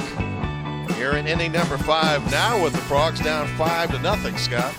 Augie Milbauer is another one of the quality arms that Jim Schlossnagle has in this bullpen. We've seen him come in this regional and throw in the mid-90s. He's got a slider to go with it, but he's very tough on left-handed hitters. And this is the statistical play with 3 lefties scheduled to hit next for the Razorbacks. Matt Goodhart's home run, 4th of the year. 2 ribbies gives him 42 on the year. And the 2, 3, and 4 hitters who were awful coming into this game at 2 for 24 have been sensational tonight. They have picked up 5 hits and 8 at-bats, and they have driven in 4 and have scored 4.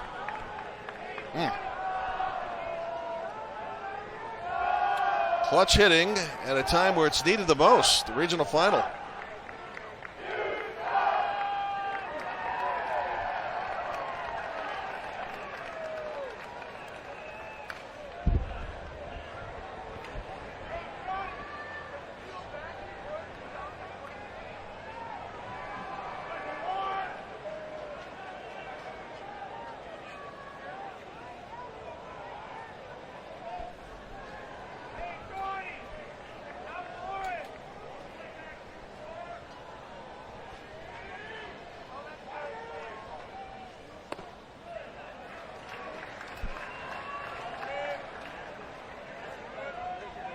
Seven-3 hit advantage in favor of Arkansas. Now 5-0 lead with 2 in this inning, following 3 in the first.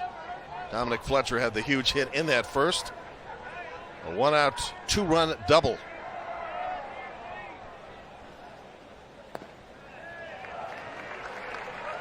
Again, we're seeing Dominic Fletcher extend these at bats. He did so in his first two and has hit the ball hard. Now he's seen how Augie Milbauer is going to attempt to work him. Milbauer misses with that fastball off the outside part of the plate.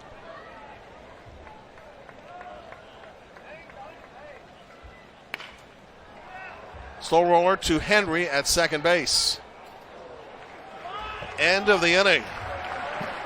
Take us through Matt Goodhart, would you, Scott? Matt Goodhart got a pitch down and in. He didn't miss it. He sends it into the Fayetteville ninth with the Razorbacks up 5-0.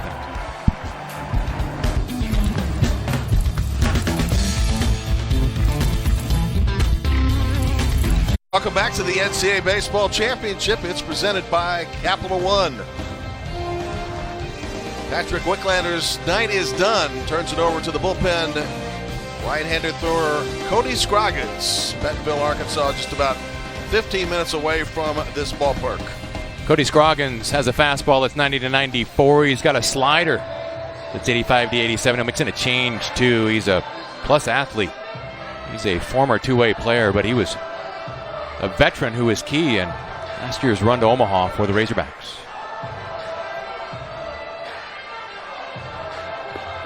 Ben went through Tommy John surgery at one point in his career, age 23. Listed as a junior at 6 feet and 195 pounds. Patrick Wicklander's night is done, and what a night it was. Freshman threw 89 pitches, allowed just 3 hits, walked 1, and struck out 7. Well, the most important number for Dave Van Horn was that 0 runs allowed. And really got into trouble just once in the 4th after back-to-back 2-out hits. Up to the pen now to protect a 5-0 lead. Hunter Wolf to try to get it started for TCU.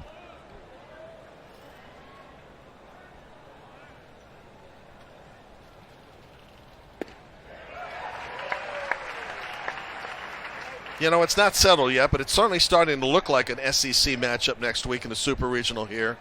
How good has this league been after just an amazing tournament that seemed to last a month, and where just about everybody out viewing it on the SEC network? Well, the SEC has performed well in this tournament, but it just speaks to the level of competition that they face week in and week out. I've had a good time seeing the shows that are documenting the performance and the theory. As this ball gets through the middle. And Hunter Wolf continues the hot hitting. Just has the 4th hit of the game for TCU. It's also the first time, Scott, that the leadoff man has reached base for the Frogs. Well, Scroggins leaves a pitch out over the middle of the plate, and oftentimes once you get the ball hard by the pitcher, it's going to sneak through the middle for a base hit. Hunter Wolf does exactly that. Leadoff hitter aboard for the Horned Frogs.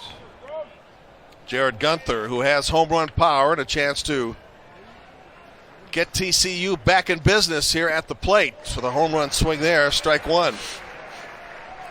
But I had to chuckle when I heard one of the hosts say that the theory would be the SEC teams are just glad not to be playing each other and they can see some other pitching.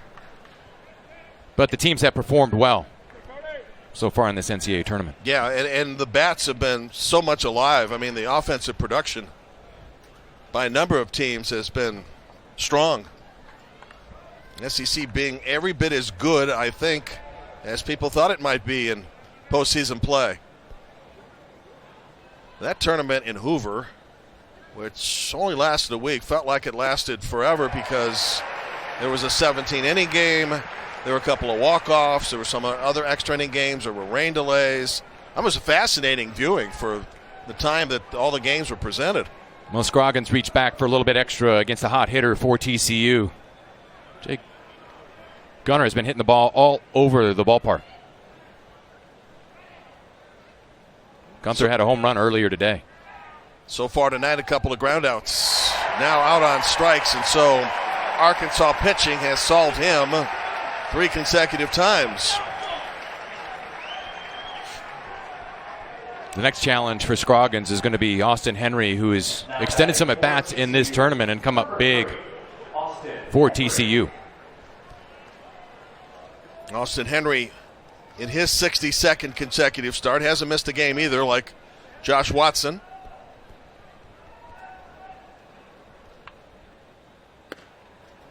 It's a good hitting team. Came in as the top hitting team in this regional, at least the regional final. And it hit well coming into the tournament itself, around 300, but is running into SEC pitching, which is above and beyond something probably the Frogs have seen most of the year.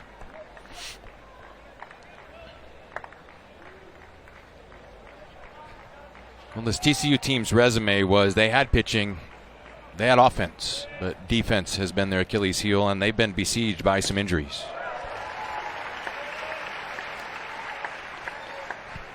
Pretty pitch to Austin Henry now, ball and a strike. Stanford trying to find its way back into the tournament in a must-win game tonight. Mississippi ready to finish off Jacksonville State and maybe book a ticket to Fayetteville. LSU in a regional final, trailing 4-3 in the 7th. And Tennessee has been eliminated by North Carolina.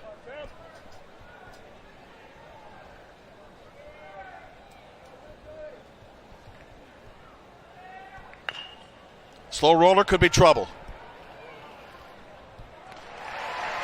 Nice play by Jacob Nesbitt. In the meantime, Hunter Wolf to second base. There are 2 outs. We've seen Nesbitt make some plays in this region. He's fielded his position very well. It's another routine play. Number 4. He makes it. And for Arkansas right now, it's a race to get to that 27th out.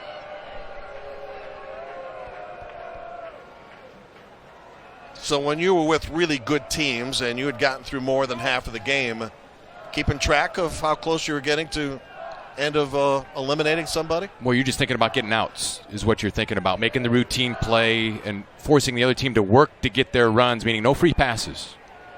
If they're going to come back in the game, they're going to have to hit their way back, but it's not going to be because of any walks, errors, or just mental mistakes.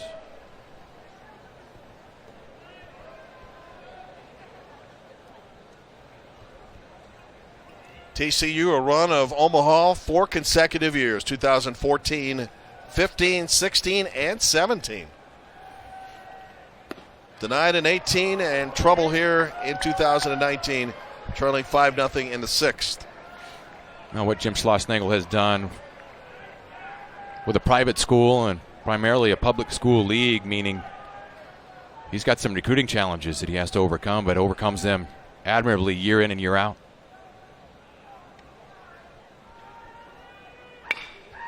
Headed to short, Martin. This inning is over. Shutout remains intact.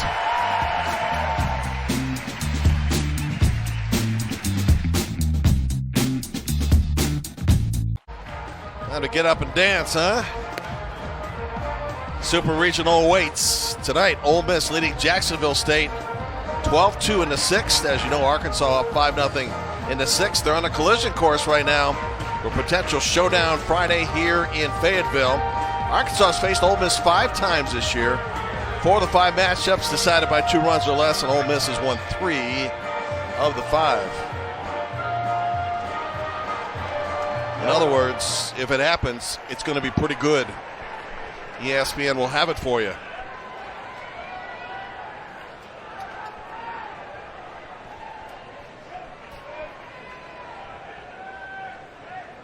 Heston Kjerstad to the plate in the 6th and bouncing it toward Henry. Good scoop up, underhand toss, 1 pitch, 1 out, and Kjerstad over 3 tonight. It's Alex Bregman and the rest of the Astros Monday night. Game 1, 4-game series against the Mariners at T-Mobile Park. 10 Eastern, 7 Pacific on ESPN, the ESPN app, so you can watch anywhere. The Astros with a world championship within the last couple of years, and followed by the Red Sox last year. And Houston looks to be, I think, Scott, every bit as good as it was a couple of years ago. They've got some great young talent and likely the best left side of the infield in Major League Baseball. When healthy, Correa and Bregman, shortstop, playing third base. Correa's swing is a beauty to watch. If you ever slowed it down on tape and just taking it frame by frame, it's fascinating. I only mention that because our 14-year-old daughter was playing softball, and one of her instructors says, take a look at this. Most SEC players on opening day rosters, LSU and Vandy lead. Arkansas, Mississippi State, South Carolina, and Florida right behind. Well, that's a trend with Major League Baseball, not just the SEC, but you see more and more organizations going with college polished players. There is a shorter incubation time in the minors. You have closer to a finished product. And Major League organizations are really starting to trust that. And you're seeing more and more college players reach the major leagues. That is a fair ball. 2 outs.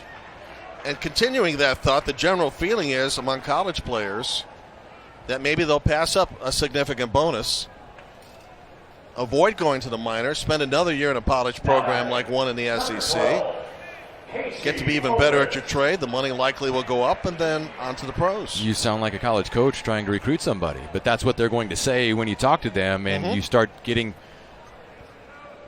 players thinking about growing as a person, working towards their degree. You can still go to the major leagues once you're playing after your junior year, or go to the minor leagues and start your professional career, but you kind of get the best of all worlds, and it becomes very tough for Major League scouts to project what a young man's going to do as an 18-year-old down the road 4 or 5 years. LSU has a number of players who have turned down offers to come back and play baseball. Tigers, chance to get out of their regional. 3 up and 3 down in the Arkansas 6th. Still 5-0.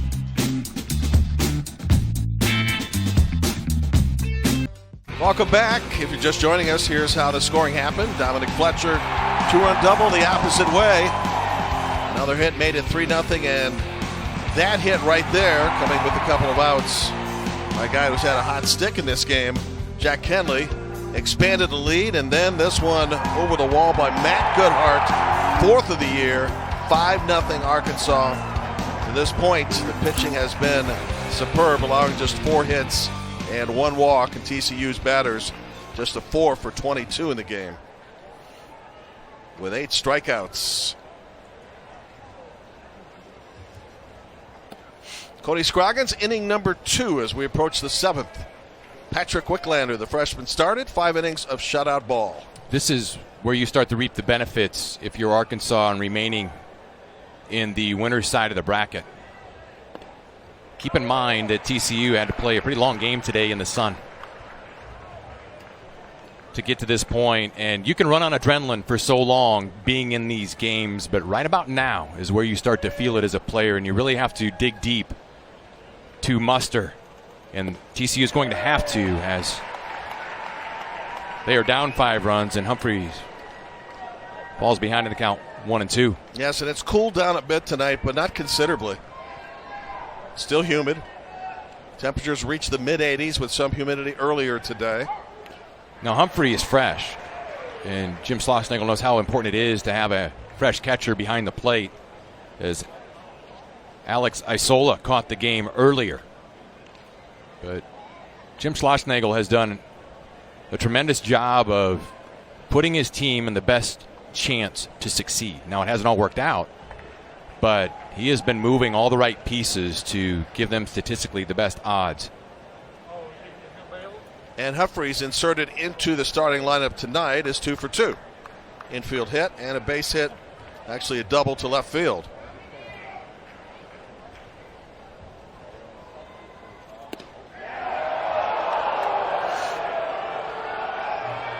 A few thousand umpires wanted that pitch.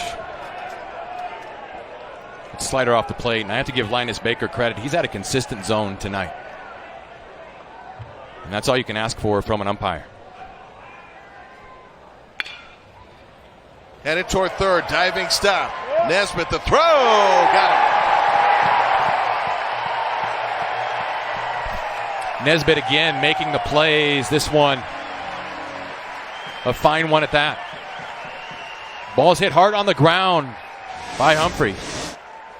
But look at Nesbitt ranging to his left, turning arm side so he can get a good throw across the infield, and a good dig by Ezel at first. And the first time Zach Humphreys has been retired tonight. Number 18, Bobby Goodlow. Bobby Goodlow will be the pinch hitter for Andrew Kiefer.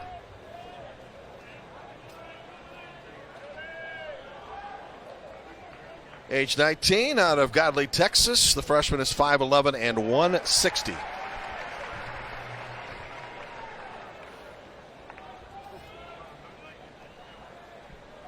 Arkansas getting closer to another regional championship. Meanwhile, the #1 overall seed UCLA getting closer to a winner-take-all game tomorrow with LMU leading in Los Angeles 5-1, 8th inning.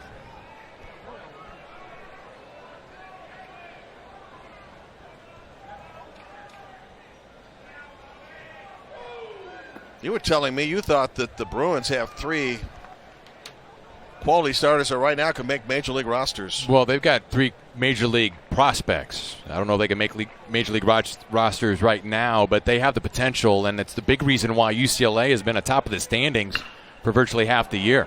That one scorched down the right field line.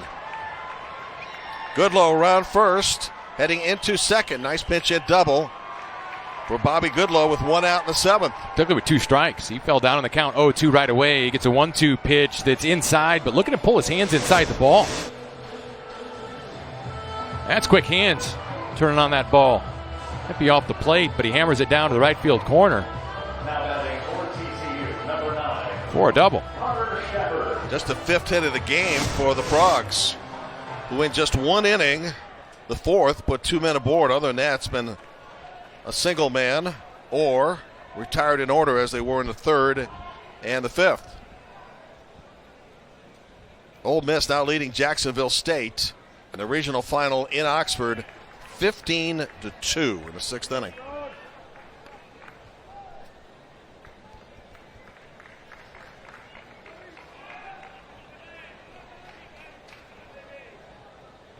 Connor Shepard, 55 hits on the season, held hitless tonight in 2 at-bats. We're in the top of the 7th. What's at stake? Well, plenty for TCU. Can't afford a loss tonight, otherwise it's over. A win for Arkansas. It's moving to the Super Regional here next week. And a date with Ole Miss, more than likely already up by a couple of touchdowns against Jacksonville State. Pounded to deep center field. Caught on the wall, Dominic Fletcher. Runner will tag up. That went to the deepest part of the ballpark at nearly 400 feet. Connor Shepard puts a charge into this. He got a pitch on the middle part of the plate and stays in the middle of the field. Look at this route by Dominic Fletcher. He took a great route to this ball as he races back to the wall. So we get one last look at the swing, but makes the catch at the wall, gets the ball in. Goodlow tags and moves to 3rd. That's a well-struck ball, but tracked down nicely by Fletcher in center field. Scott, in this inning, we've had a diving stop by the 3rd baseman and a catch by the center fielder up against the wall. So TCU has hit the ball strongly, been denied twice. Adam Oviedo lined out to the shortstop, struck out.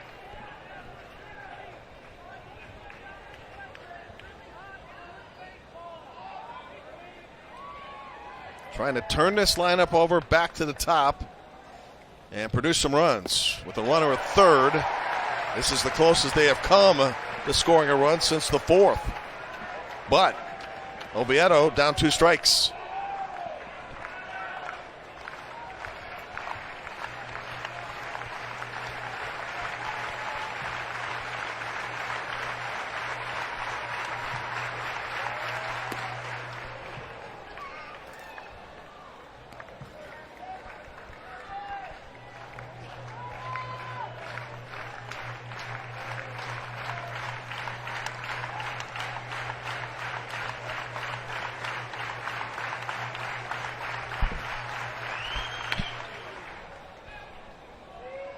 And we'll do the pitch again at 1 ball, 2 strikes with 2 outs in the 7th.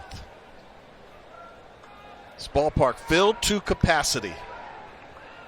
as it was Friday afternoon when the tournament began, and Saturday night in the first meeting between Arkansas and TCU. These fans turn out, and the Hog Pen there in left center, they were lined up before 10 a.m. today to reserve their spots for a chance to be at this game, which was to take place 10 hours after their initial claim to their piece of turf in the Hog Pen. They have the running of the bulls known worldwide. There's the running of the hog. Well, the running of the Hogs fans just to get their place. Top of the 7th order. Time for everybody to get up and stretch.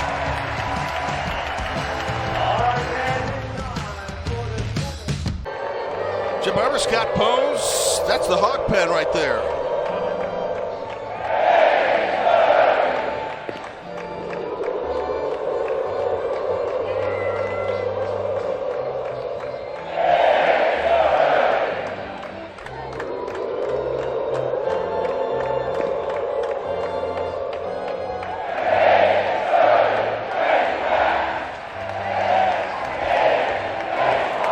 This is baseball. And you know what? It's pretty good baseball at that. Arkansas closing in on yet another regional title.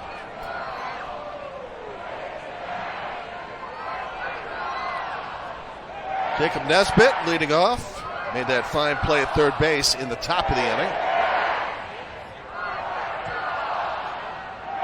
And that's the way it's supposed to happen. You make a good defensive play, you lead off the bottom of the inning. Should be required. Well, it happens quite a bit. But he's played some solid defense for this Razorback team in this regional. 3 games, Arkansas just 3 errors, none of any consequence. Dropping into left field, base hit.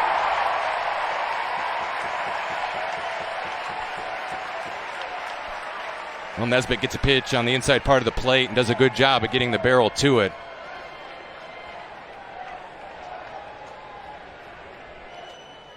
Plenty of defensive changes in the game for TCU. As Connor Shepard now becomes the first baseman. Also, Bobby Goodlow moves over to third.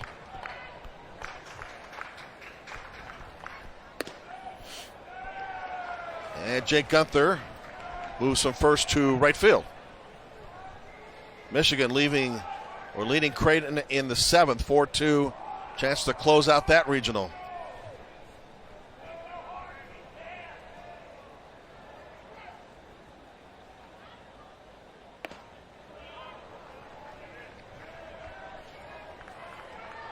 Just one threat in this game offensively for TCU, and that's been it.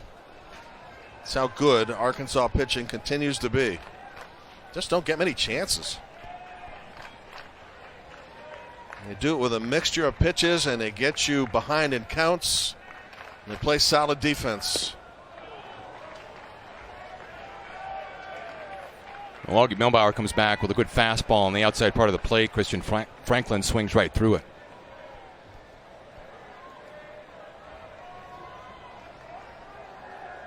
Christian, good-looking freshman.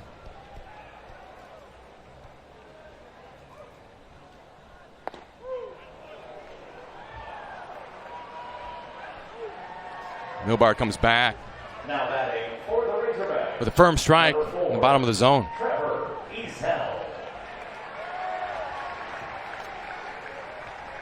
Here in Fayetteville, Arkansas, tournament started on Friday where Arkansas and TCU had big wins. And then further down the line, Cal was eliminated. Arkansas beat TCU Saturday night. TCU eliminated the Blue Devils. And here in the regional final, it's all Arkansas as we're getting near closing time.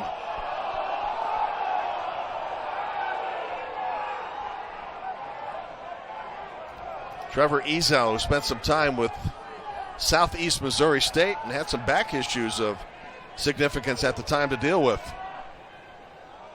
Quite healthy now. 8 hits and 13 at-bats in Fayetteville.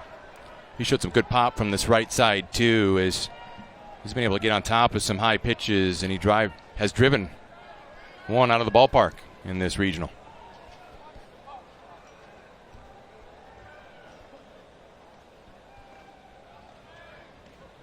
Only the 4th and 6th innings were innings Arkansas failed to put anybody on base. Last night it was a scoreless game with TCU, and 3 runs in the 6th did it. Today, 3 runs in the 1st are standing mighty tall for Dave Van Horn's team.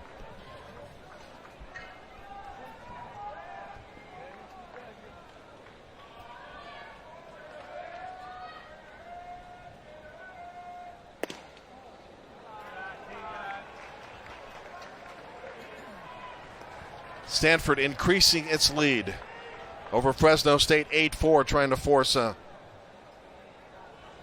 best-of-3 championship, which would be tomorrow.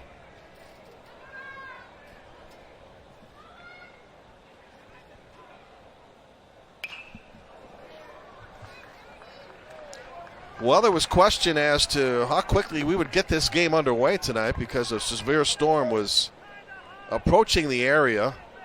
And a lightning delay. Lightning was seen in the distance. No rain came about. Everything cleared up. We got underway about a half hour late on ESPNU, and away we go. Weather has been fine ever since. Ezell out on strikes for the 3rd time tonight. Milbauer goes back, down and in, gets underneath Ezell's hands. He swings over the top. Now batting, number 50. After the leadoff single. Milbauer has settled down to get 2 strikeouts. There's some depth to that slider. Now Casey Martin, 1 for 3, and again it was his single that got it going in the 1st inning. After a strikeout, Martin singled, Goodhart singled, Fletcher doubled in 2. Kenley then doubled in Dominic Fletcher. And right now that's the game.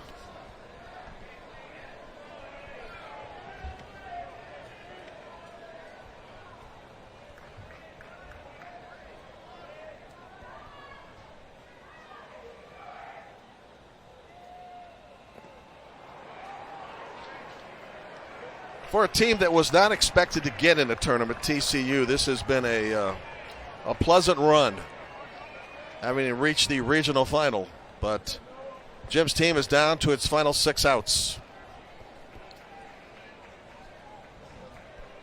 And can it muster enough offense to have a chance?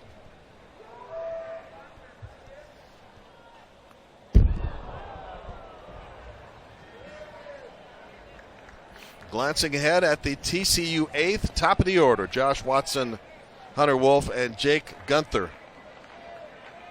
And those 3 have been held in check, a combined 1 for 8.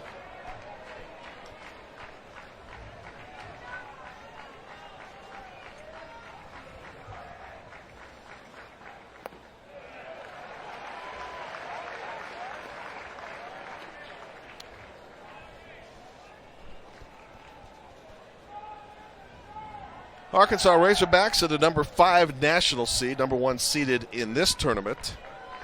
And being a national seed puts you in position to host a super regional.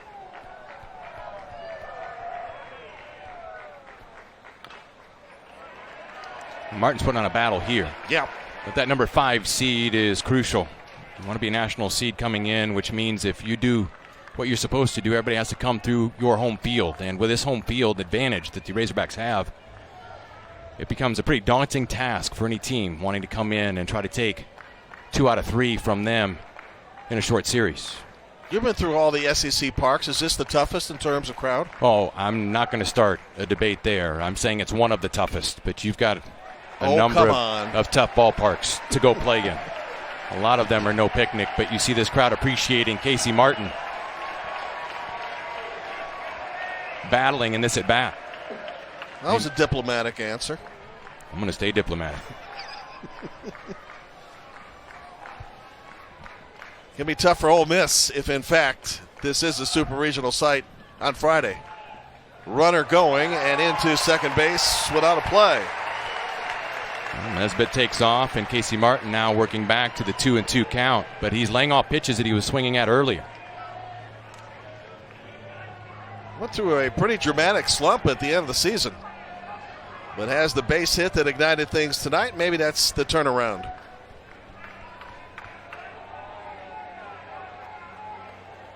Two balls, two strikes, two outs, man at second in the 7th. And Milbar from the stretch. Good eye by Martin laying off that pitch. It is now full. I would think to get to Omaha, they're going to need Martin's bat in the Super Regional. It would definitely help. But what's important is his speed. His wheels can really cause havoc and put pressure on an opposing defense. Spark to left center field, or rather straightaway center field. No problem, no, for Reiser. He gave it a ride, but Reiser hauls it in. Time running out for TCU as we go to the 8th. What a rewarding performance by the freshman out of San Jose, Patrick Wicklander. He really set the tone for this Arkansas pitching staff, but also kept this TCU offense at bay that has shown some power potential and really has swung the sticks well here in this regional. But Wicklander shut them down and put this team in position to win this regional. A little more than a year ago, he was pitching high school and throwing a no-hitter in San Jose. And now this. 89 pitches tonight, stands to win the game with his team ahead by 5.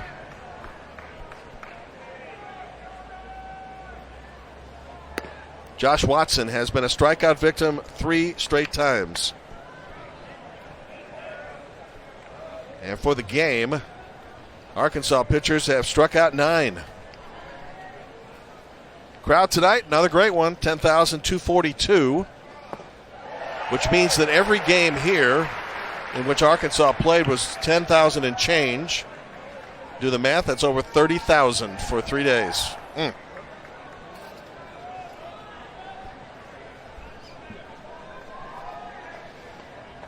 That's actually easy math, by the way, Scott. That's why I handled it. I was told there would be none. 1 out.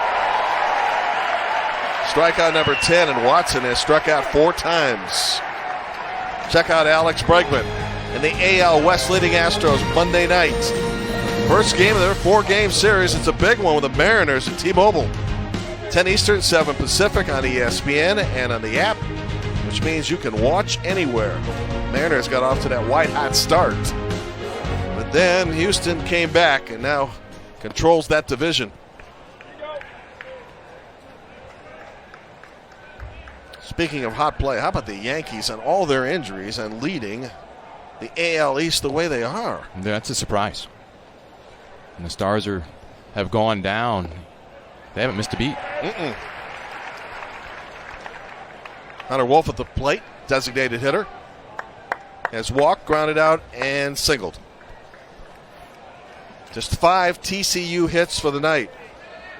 And Wolf has the only free pass.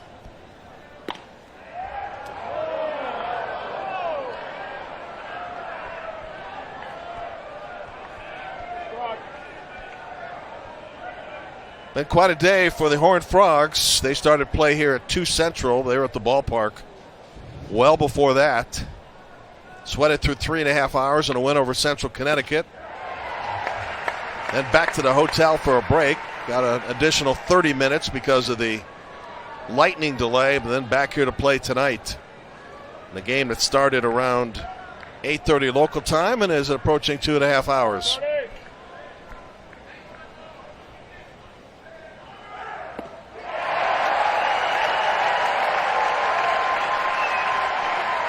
Just seems like the pen gets stronger and stronger, Scott. There's a lot of fresh arms out there, and Scroggins on a good slider. Dave Van Horn coming out to make the change, but he performed admirably in his role, taking over after Wicklander looked so good.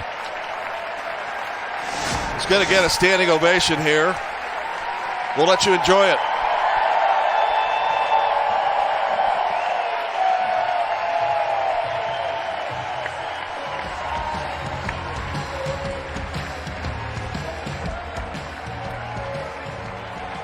Hey, Hey, I'm Kyle. It's so great to have the Smokehouse Barbecue Bacon Sandwich back. Honestly, for me, it is the combination. You've got the natural flavor of the grilled chicken, you've got the bacon, the lettuce, the cheese. It's something that I have on a sunny day with my windows down, listening to a baseball game. Gatorade packs carbs to refuel and electrolytes to replenish. So you can bring the heat. Nothing beats Gatorade. Goggins came on in the 6th, allowed just 2 hits, able to strike out 4, had no particular jams to worry about, and was quite strong. Now it gives away to the 3rd pitcher tonight for Arkansas. Jacob Kostichak in the game from O'Fallon, Missouri, got his first save against Texas earlier in the year. We've seen some great pitching tonight from the Razorbacks, and Jacob Kostichak continues that line as he has a fastball 93 to 96 with some sink. Works in a change. The slider as well. He is solid across the board, and he has been an effective bridge when they've needed one to get to Matt Cronin, who is the saves leader on this Razorbacks team.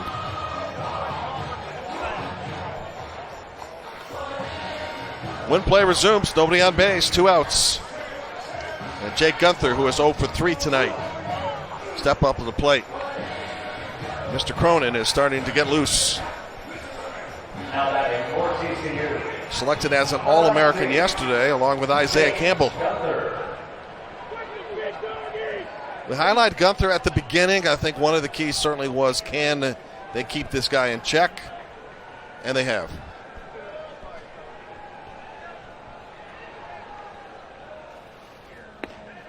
Strike 1.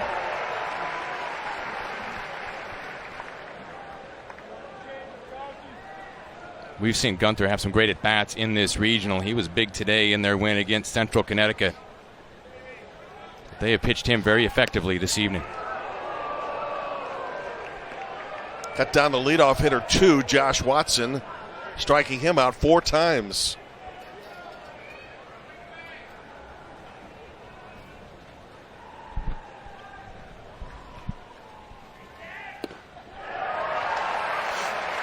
Ball and 2 strikes. That's 96 on the hands. Very hard to pull the trigger. LSU rallying in its game. The Tigers have scored 3. They now lead 6-4 as they try to close out the regional in Baton Rouge.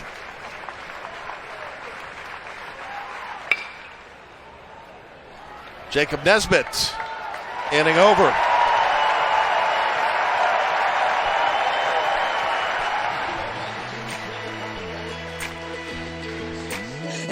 Fall Regionals is presented by Capital One. What's in your wallet? And in part by Skittles. Taste the rainbow. Our coverage continues on the U tonight from Fayetteville, Arkansas. Looking more and more like the host side for the Super Regional. Starting Friday in the best-of-3 series with Ole Miss, who's up 17-2 in its game tonight in the regional final against Jacksonville State. Here's Matt Goodhart, 2 for 3, launched a 2-run homer back in the 5th.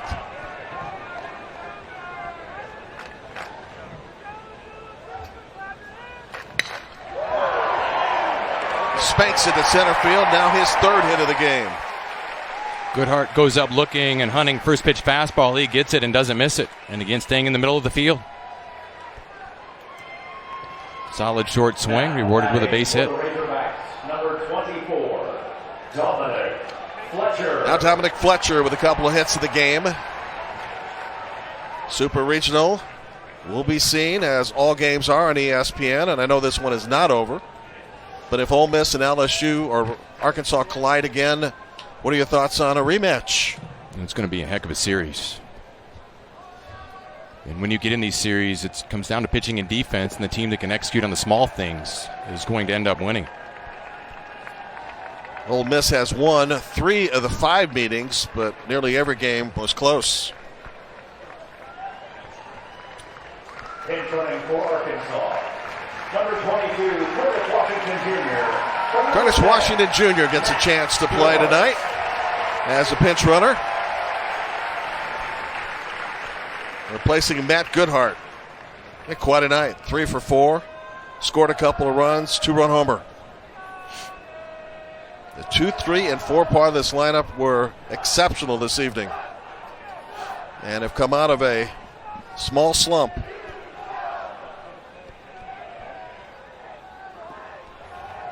Jim, you come onto a campus in the fall. When you start in fall ball, coaches immediately start talking about those little things of being able to get a bunt down, move a runner over when they're at second base with less than 2 outs, 2-out RBIs. But all of those little things really mean something in championship play. And a series like Arkansas against Ole Miss will contain those little things. And the team that executes them the best will come out on top.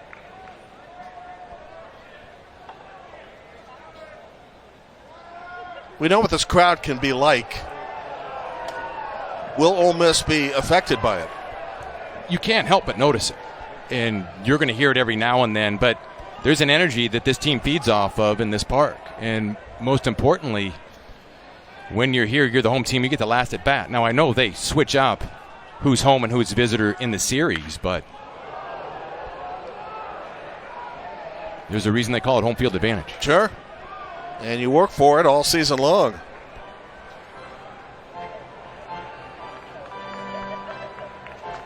Vanderbilt 10, Indiana State 1.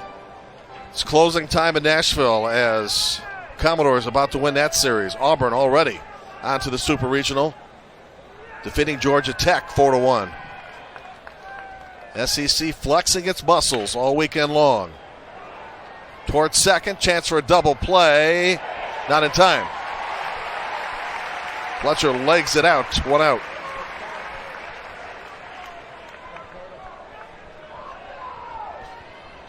Now batting, number 18, Heston Kirsten. Fletcher rolls over this ball. It goes to Henry at second base. TCU's going to try to turn the double play on the flip to Oviedo. But that play developed too slowly in the hustle by Fletcher. There will be no double play. Nice stop at first. Yeah. By Shepard. Replacing Jake Gunther at that position.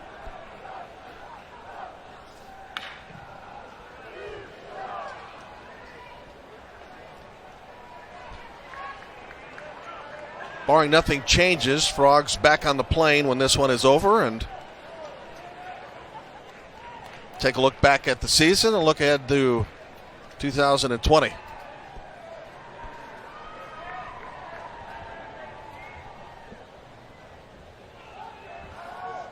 Arkansas 3 outs away from reaching the Super Regional here in Fayetteville.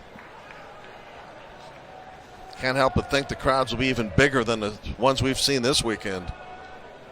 It's hard to cram more people in this park. Yeah. Got 13,000 one time for USC. Must have been doubling up in the hog pen. It'll be a best of 3 series with the winner headed to Omaha.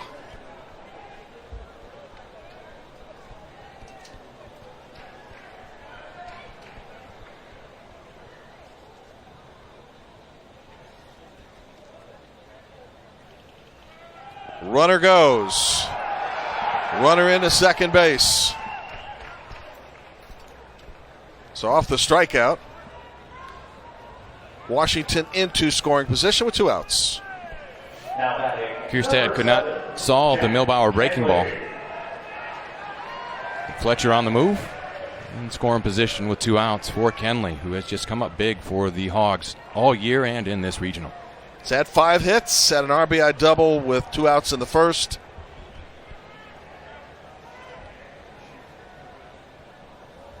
Key part batting in that number 6 position.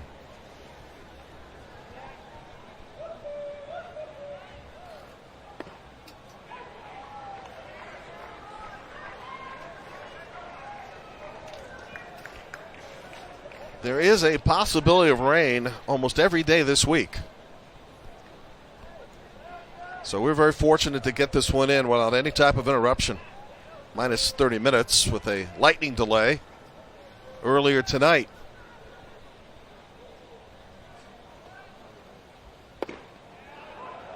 We're talking about the fan support and how they get to the hog pen early to claim their seat.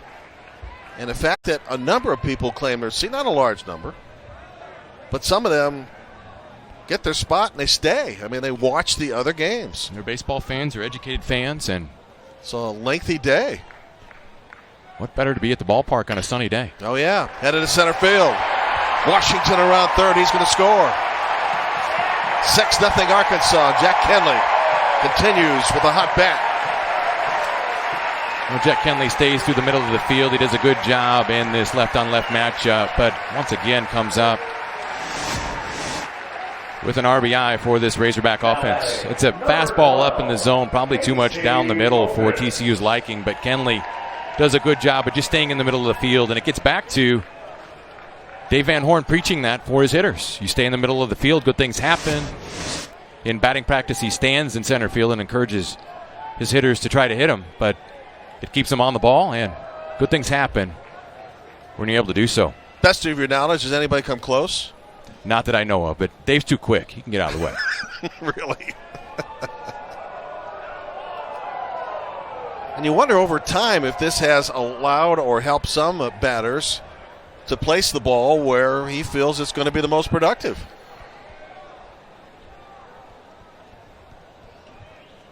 Here's Casey Opitz. 0 for 3 tonight.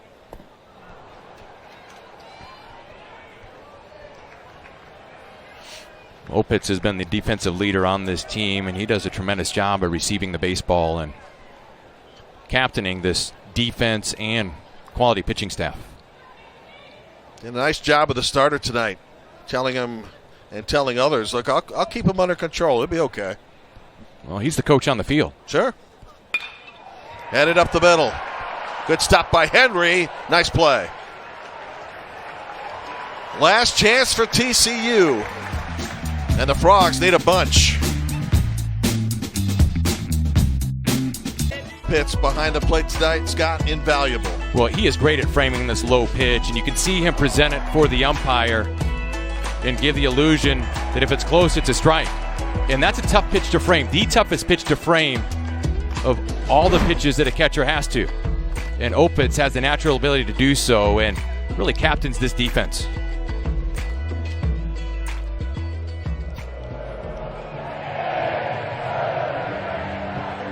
Jacob Kostichak back to work here in the 9th. 3 outs to Super Regional and a matchup with Ole Miss. Although the Ole Miss game is still a distance from being done, it's an 18-2 lead right now for Mississippi in the 7th. So we will project a winner at this point. I like to go out on a limb sometimes in these situations. Here's Austin Henry.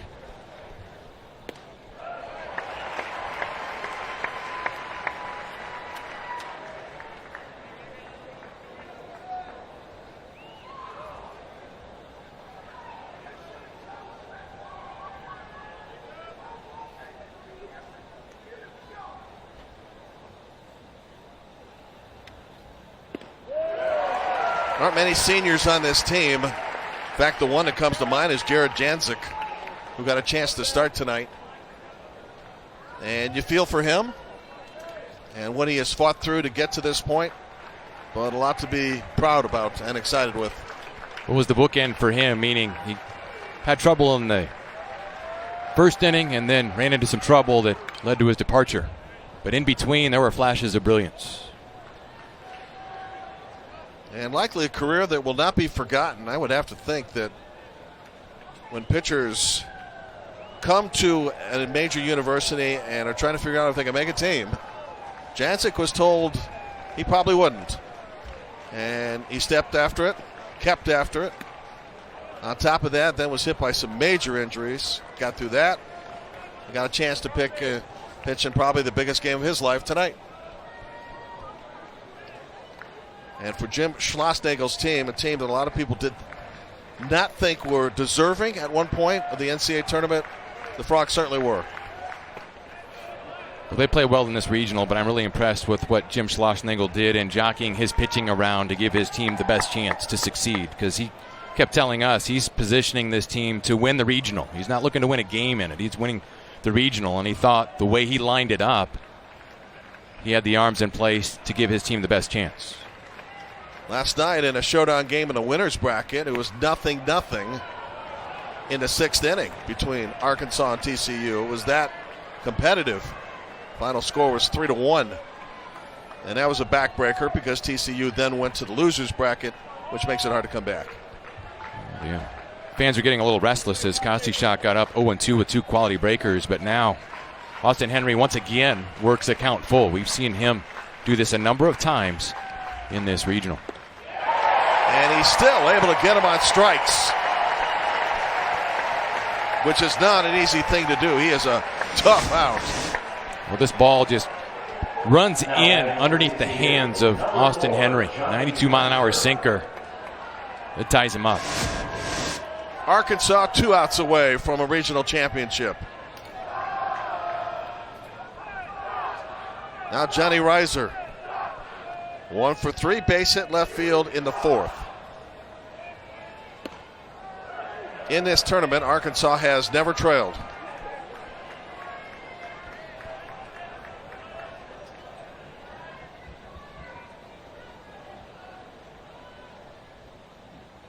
LSU 2 outs away from wrapping things up in Baton Rouge.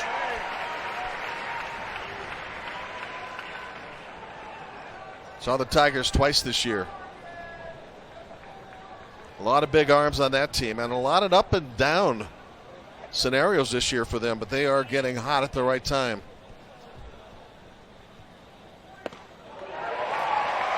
One ball, 2 strikes. Kostichak showing good life on that fastball and carry through the zone. That last one at 95 miles an hour. He gets ahead in the count.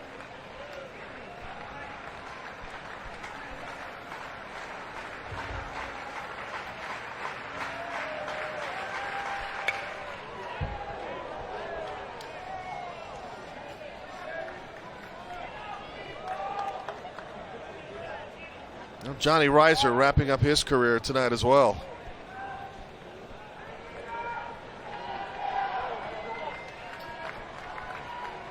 He's had a good tournament.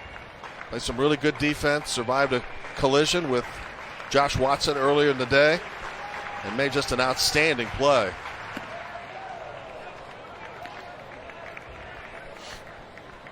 It just shows a lot about this kid's toughness, too, because they collided as hard as you could come together, 2 outfielders, and it looked like they were down for a few minutes, and not a better sight than to see both of them jog off the field and continue to play. Agreed. Beautiful pitch. At 2-2. And the Hogs are now away.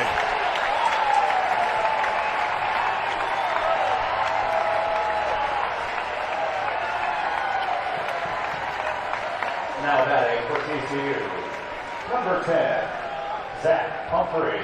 13 strikeouts for Arkansas pitching.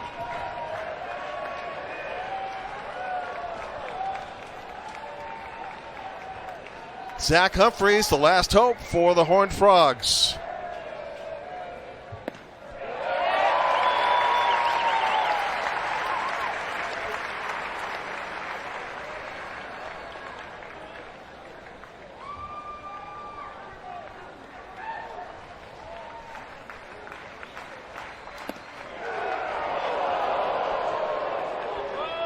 $10,000 groans, all in unison. They're hanging on every pitch. They are. And it's 6-0.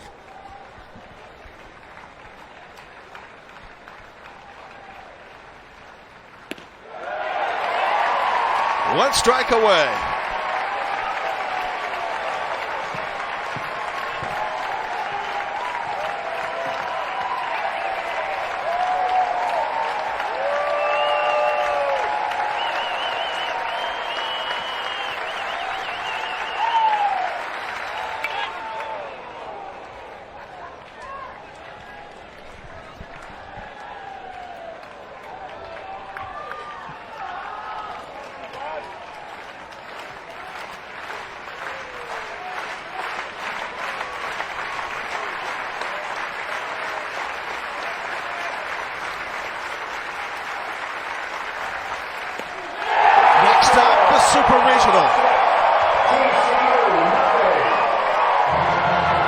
Arkansas comes into this regional, the number 5 national seed, and they performed every bit the part. As we saw a little bit of everything from this team, they never trail throughout the entire regional, and they can attribute it to some great pitching, timely hitting, and we saw all of that tonight. An outstanding performance from Patrick Wicklander.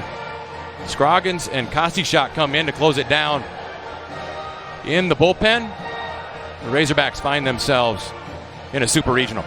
And the first time back-to-back super regionals for Arkansas since 2009 and 2010.